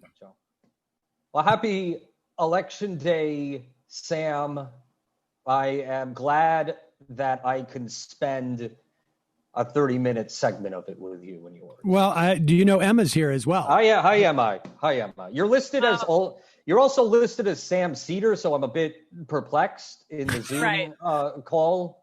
That was the one thing that we did not anticipate was that that Zoom thing would, but so all right. So Virgil, this is your time, as you know. You've just written and recited a beautiful soliloquy. What'd you call it? Poem? It's a poem. An ode? It was a work of nonfiction. You could probably call it prose poetry. Yes, and celebrating in many respects yourself, which is odd, but nevertheless, to write a panegyric to oneself. Right. I mean, it's nice. I mean, an ode. You didn't call it an ode to me. You made it a little bit like a little more general. You obscured it a little bit. I thought that was pretty good. All right, so do tell what's happening. What's going to happen tonight with the election? I suppose that's no. Oh, like what I'm up to? Yes, please. The election. Oh, okay. Like, do I have plans? Like, are you asking me out? No, so I'm just saying, like, when do you think, what's happening? When's this pandemic over? When's that happen? I've spoken with some people who said never. So, you know, we got that going on. Great. I don't really think what happens with the pandemic is contingent on the election. Tell you that much. Do you think that, well, wait a sec. Let me ask you this. Do you think that there are no policies or even, I don't know, just dispositions that can make the experience of the pandemic any different? It's very hard for me to say because the thing is, even a good president, obviously Trump is a bad president, obviously his pandemic, like his reaction to it, both rhetorically and in practice, has been an utter fucking disaster. Even a good president can't really do that much. Right. If they're going to run headfirst into this problem of federalism. And I think like what really undercuts the argument for that under Biden that we would not have had 200,000 deaths, or that the deaths will go down or whatever next year, is you can look at what's happening in the entire world, and with a variety of political systems, a variety of ideological politicians who. Where it's the second wave is a disaster. It's a crisis. It's a crisis in Belgium. It's a crisis in France. It's a crisis in Spain, the UK, and Germany. And these are places that are also governed by Biden-like technocrats, not far right demagogues. The only thing that makes me believe that we're actually going to have that we have a disproportionate number of infections and deaths relative to our population. I mean, it's not necessarily the case right now, but is that we are actually behind, I think, in the cycle from those folks. And that comparing where they are today with where we are today is a mistake. We need to compare where they are today, where we will be in late December, maybe early January, which I am afraid is going to be significantly worse. I mean, I think that largely, I think I am like 70% of the way. I would agree with you. I think I don't think we can say that 200,000 people died or 240,000 at this point have died because of Donald Trump. I don't know what the number is, but there's no doubt in my mind that had we from the beginning started a testing, to actually used the Defense Production Act and invested money in like rapid testing and contact tracing regimes, that we would have less deaths, less infections, and we would have less of a shit show that we're going to have in the next couple of months, I think. I mean, it's impossible to quantify this, even though people try, but they say that a national mask mandate could save tens of thousands of lives. So even without a national testing strategy, which Trump refused to implement, there could have been a change if there's a change in leadership, a change in the number of lives lost. But again, it's all hypothetical, so I get your point. I do think it's going to be a question of what resources go to the states, because as it's been for the entirety of the Trump administration, this has been on a state-by-state basis, with varying regimes and varying levels of success.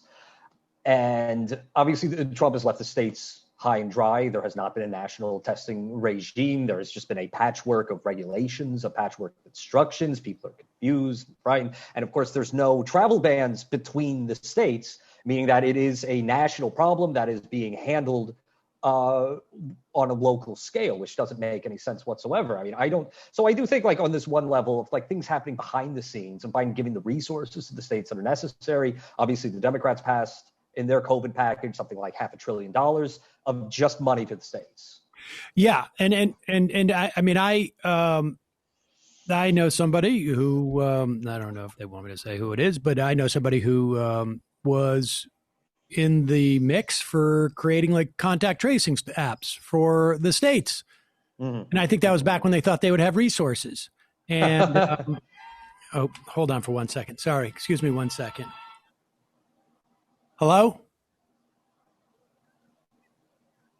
Okay, we'll be right down. Thanks. Sounds like a pizza's here. You want me to go get that? Yeah, would you mind? I would not. Okay, so bear with us. Sorry, this is the doing the thing is paid for, but here. That's good. Let's get it down to one-on-one. Okay. So sorry about that. So, folks. But anyway, just to put a pin on it, I mean, I obviously the money of the states is very important. Having a national testing regime is very important. And then also, I went and got people to stay home from work.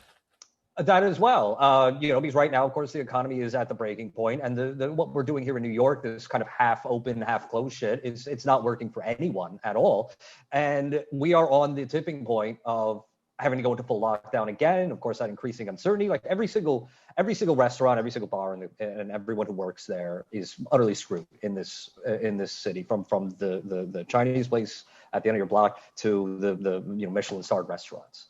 Yep. And they're in New York alone just simply does not have the money to keep people afloat. Does not have the money to engage in the kind of counter-cyclical spending that has to be done on the federal level.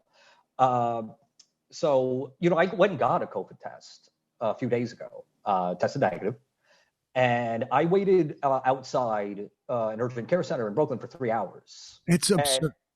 And this is for the rapid test, which you get the results in 15 minutes.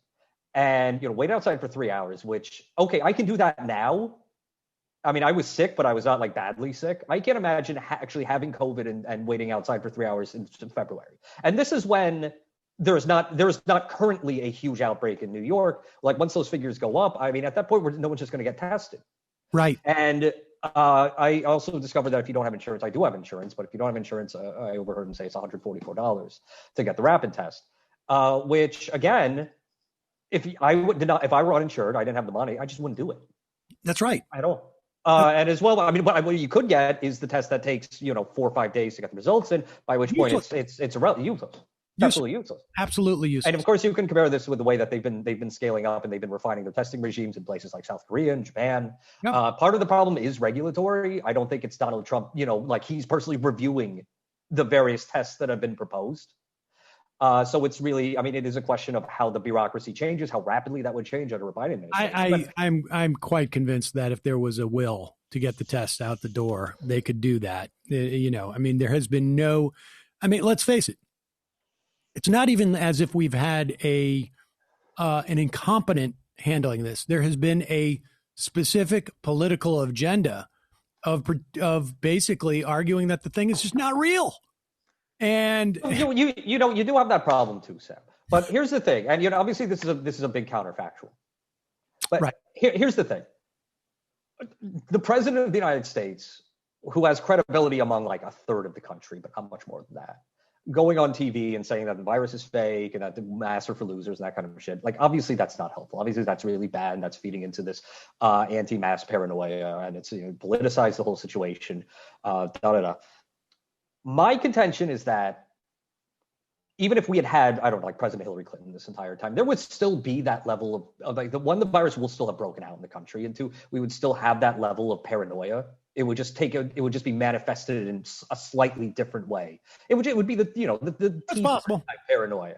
I think you would still have the far right lunacy that is an impediment to the sort of collective action that we have to engage in if we are going to beat the virus. But as well, again, since this is a collective action problem, it's really a question of what kind of collective action that we can imagine under a Biden administration. Because you're suggesting that now we're not just talking about policy now, we are talking about rhetoric, and we're talking about ways that we can organize people. I mean, one way, the easiest way, of course, and the one that I think the left broadly agrees on, and perhaps the center agrees with us as well, is that we'll just paying people to stay home. All right, well, great. That's it. Making sure people are not on the brink of disaster, and then working out some kind of fair regime for the people who do have to work, for essential workers, where that they are working, they have safety protections where they work, and where they are being compensated at a level that is commensurate with their value to society, which of course they're not. Right, exactly. And then also just even some type of notion of like prioritizing what kind of activity we want to have go on during this, this, I mean, one of the things I thought was quite effectively done was New York City dealing with the hotspots. Mm-hmm. Again, it would be better if we had sort of like some type of situation where, we were paying people to stay at home, but there were flare-ups in zip codes and everything was shut down in those zip codes. Things calmed down, and then it came back around. But all right, so let's so we figured out the COVID thing. We think we solved the COVID once again. That was easy. What's going to happen tonight? I believe that Biden will win. I gave my predictions on Chapo Trap House about a week ago. I believe Biden will win. Heard of that show? It's a lifestyle program that I co-host. I believe in the Senate, the Democrats will come out of this with 53 seats, a 53-seat majority. 53, including the 2 independents, for a net pickup of 6. Wow. I believe that regarding the Electoral College, ultimately, I envision Biden in the neighborhood of 350 to 370 electoral votes. I think this will be the biggest popular vote margin since 1988. Dukakis? Dukakis, yeah. Yep. That's what I envisioned. But of course, who knows? If they were to throw out 20 million ballots, then I would not be quite so certain. Right. And the confusion of the past 2 weeks, where even a reasonably educated individual like myself has no clue what I'm supposed to do in terms of voting.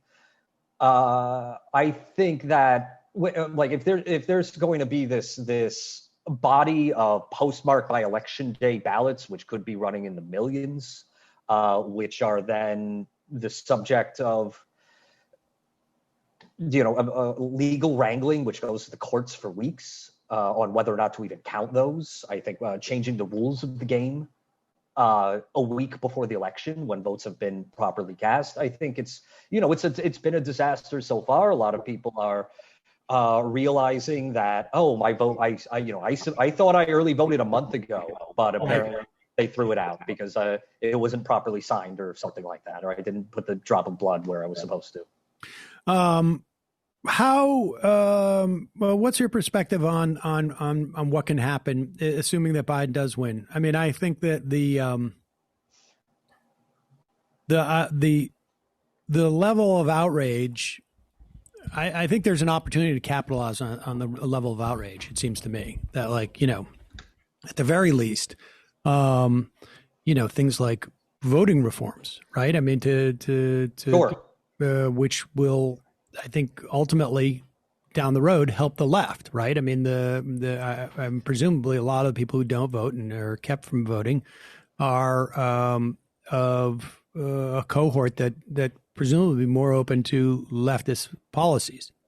Well, by and large, right now we're reaching a position where it's not just the disenfranchisement of minorities. It's not just the disenfranchisement of felons, of people who are the weakest in society. It's not the disenfranchisement of the poor who don't necessarily have the resources to vote. Period. But now it's the middle class. It's the professional class people who are saying, "Wait a minute, now my vote is under threat. This is utterly unacceptable."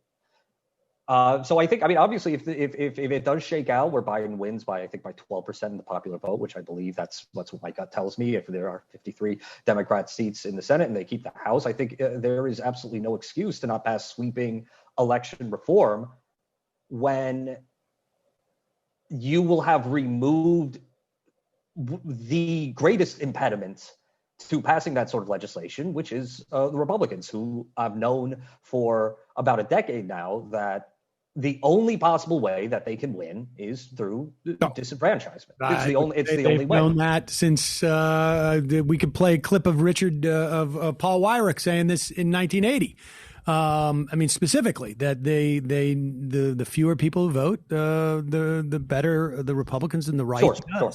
And the irony is that in the past, where you would see a win, let's presume for a moment that there is a win the size that you're talking about. You would see that as an argument as to we don't need it. Yeah, you don't need that vote. Well, that's a lot of. Isn't that a lot of what happened in 2008, where Obama won by such a good margin, and then everyone was writing the obituary for the Republican Party, and somehow voting reform, electoral college reform, which people had been talking about since Bush v. Gore, just fell by the wayside. I don't think there was really that much of a talk about it, to be honest with you. And the other thing is that you, from a voting rights perspective, you're a year out from a Republican Senate, voting like 98-1 to reauthorize the Voting Rights Act. I mean, we're in a very different situation. And we have HR 1, which is the first thing that they passed, the Democrats passed when they got into office. People don't remember this because instead of touting that bill, Nancy Pelosi spent more time slamming Ilhan Omar at that time. But that has some very strong, election voting reform provisions to it, and to the extent that you can do it without, the courts and whatnot. But yes, I would hope to see. I think we're going to see. I think there's more pressure, and I don't think we're quite there yet. But there's more pressure on the Democrats internally, and by Democrats, I'm talking like the elected officials internally, to do things that will increase their power, that are both structural, like helpful from a big letter D and a small letter D Democratic perspective. That Republicans get in. Look at what they did in Wisconsin, right? On day one, they go make it a right to work state that demobilizes the unions and helps them maintain a 63% majority in the Senate with 46% of the vote. And so the Democrats need to make sure that they have on their list things that enhance their power, which I would also include labor law reform. Absolutely. Absolutely. I mean, again, that was another bill that was not passed in 2009 when they had the votes to pass it. Card check was exactly was, and that was something that they supposedly were going to do. I have a feeling that was BS from the beginning, but they really.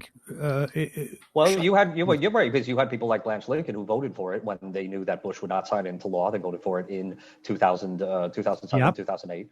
And then once there was a possibility it could sign into law, then, sorry, if you're a senator from the Walmart state, you're just not allowed to vote for a thing like that. So it's a question of who is going to be in charge in another period of Democrat ascendancy. It's a question of if it's going to be different. That's really what's on everyone's mind. Do you think it is there? I mean, because like the idea of like a Blanche Lincoln today, I think people are just too. There's just more savvy. I mean, Blanche Lincoln lost, and I think to a large extent she lost, well, I don't know if she would have lost anyways. But there was in 2008, there was a growing awareness.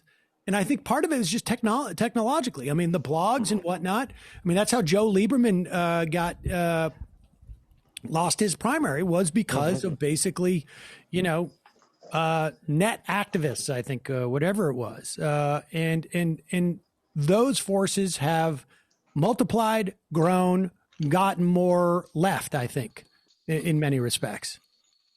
I think so. I mean, I do think that the realignment that's taken place over the past 10 years has resulted in a Democratic caucus, even in the Senate, that has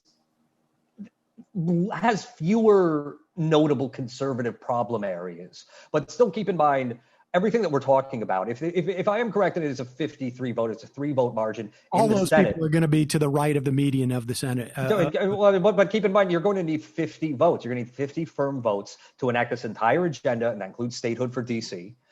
And that has to have the political will to abolish the filibuster, which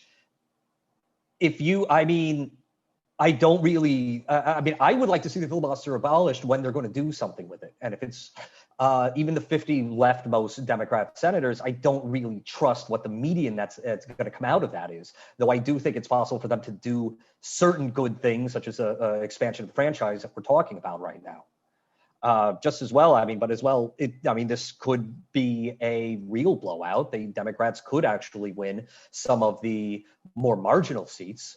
They could win Senate seats in places like Kansas or Texas or even Alaska, which if that were the case and they come out with 56, 57 votes, okay, that's kind of a different story in terms of what's possible. But again, it's going to have to depend on who's driving the car here. Is it going to be Joe Biden? Is it going to be Chuck Schumer? Is it going to be Nancy Pelosi? I think there's going to be Bernie Sanders.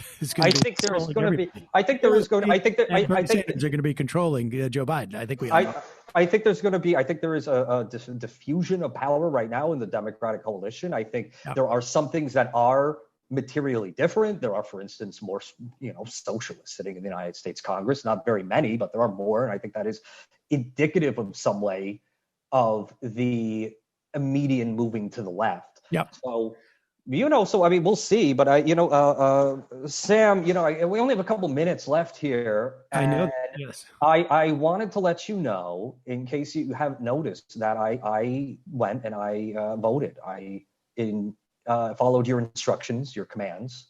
And you see, I have my I voted jewel pin right here. Excellent. This is a very exclusive piece of apparel. This entitles you to vote at any precinct in the 5 boroughs. Wow, seriously? I skipped the line too. You just walk right in. It's like Fast Pass. That's awesome. It's congratulations. You get that if you're a walk. Now, can I ask you? This is, I think, people are going to have this question. What are you holding a riding crop in your hand? Yes, this is a riding crop. Yeah. Okay. Yeah. Second question. Yeah. Why are you holding a riding crop in your hand? It's just like the new thing I'm trying out. Is that it's just like a new I'm the riding like a branding thing? Like a riding crop guy. I think it kind of suits me. Feels good. Makes a nice sound. I don't know if you're hearing this. No. Well, listen, I appreciate you coming on. Virgil, Texas. I got one more thing. Wait, let me just do this and then Okay. I do think it's going to be really interesting in the event that we are at like 56, 57 votes, because if we're at like 53, there's going to be 3 people who are going to put themselves at the fulcrum always.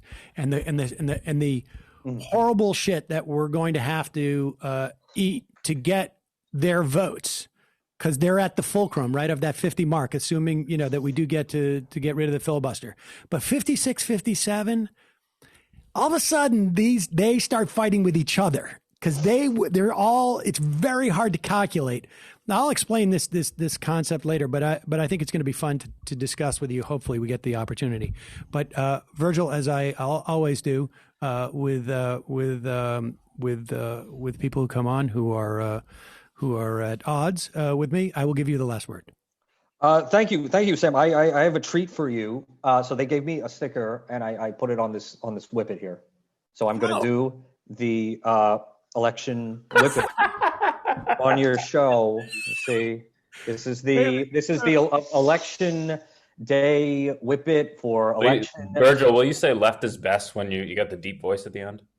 Okay, sure. For you, I will do that. I will do that. So here is the 2020. Here is the official election whippet. The iVote.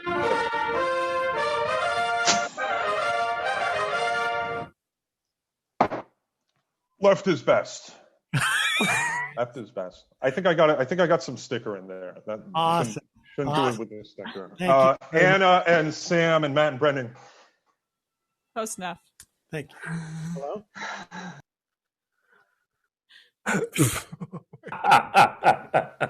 Oh, geez. What? Call from our department. I'm getting one of those. Inform you that we just suspend your social security number because we found some suspicious activity. Oh, that was one so of those if you guys. want to know about it, you don't understand. This is one Sam's thank you. calling. Wait, what do I got to do? Was I supposed to press a button?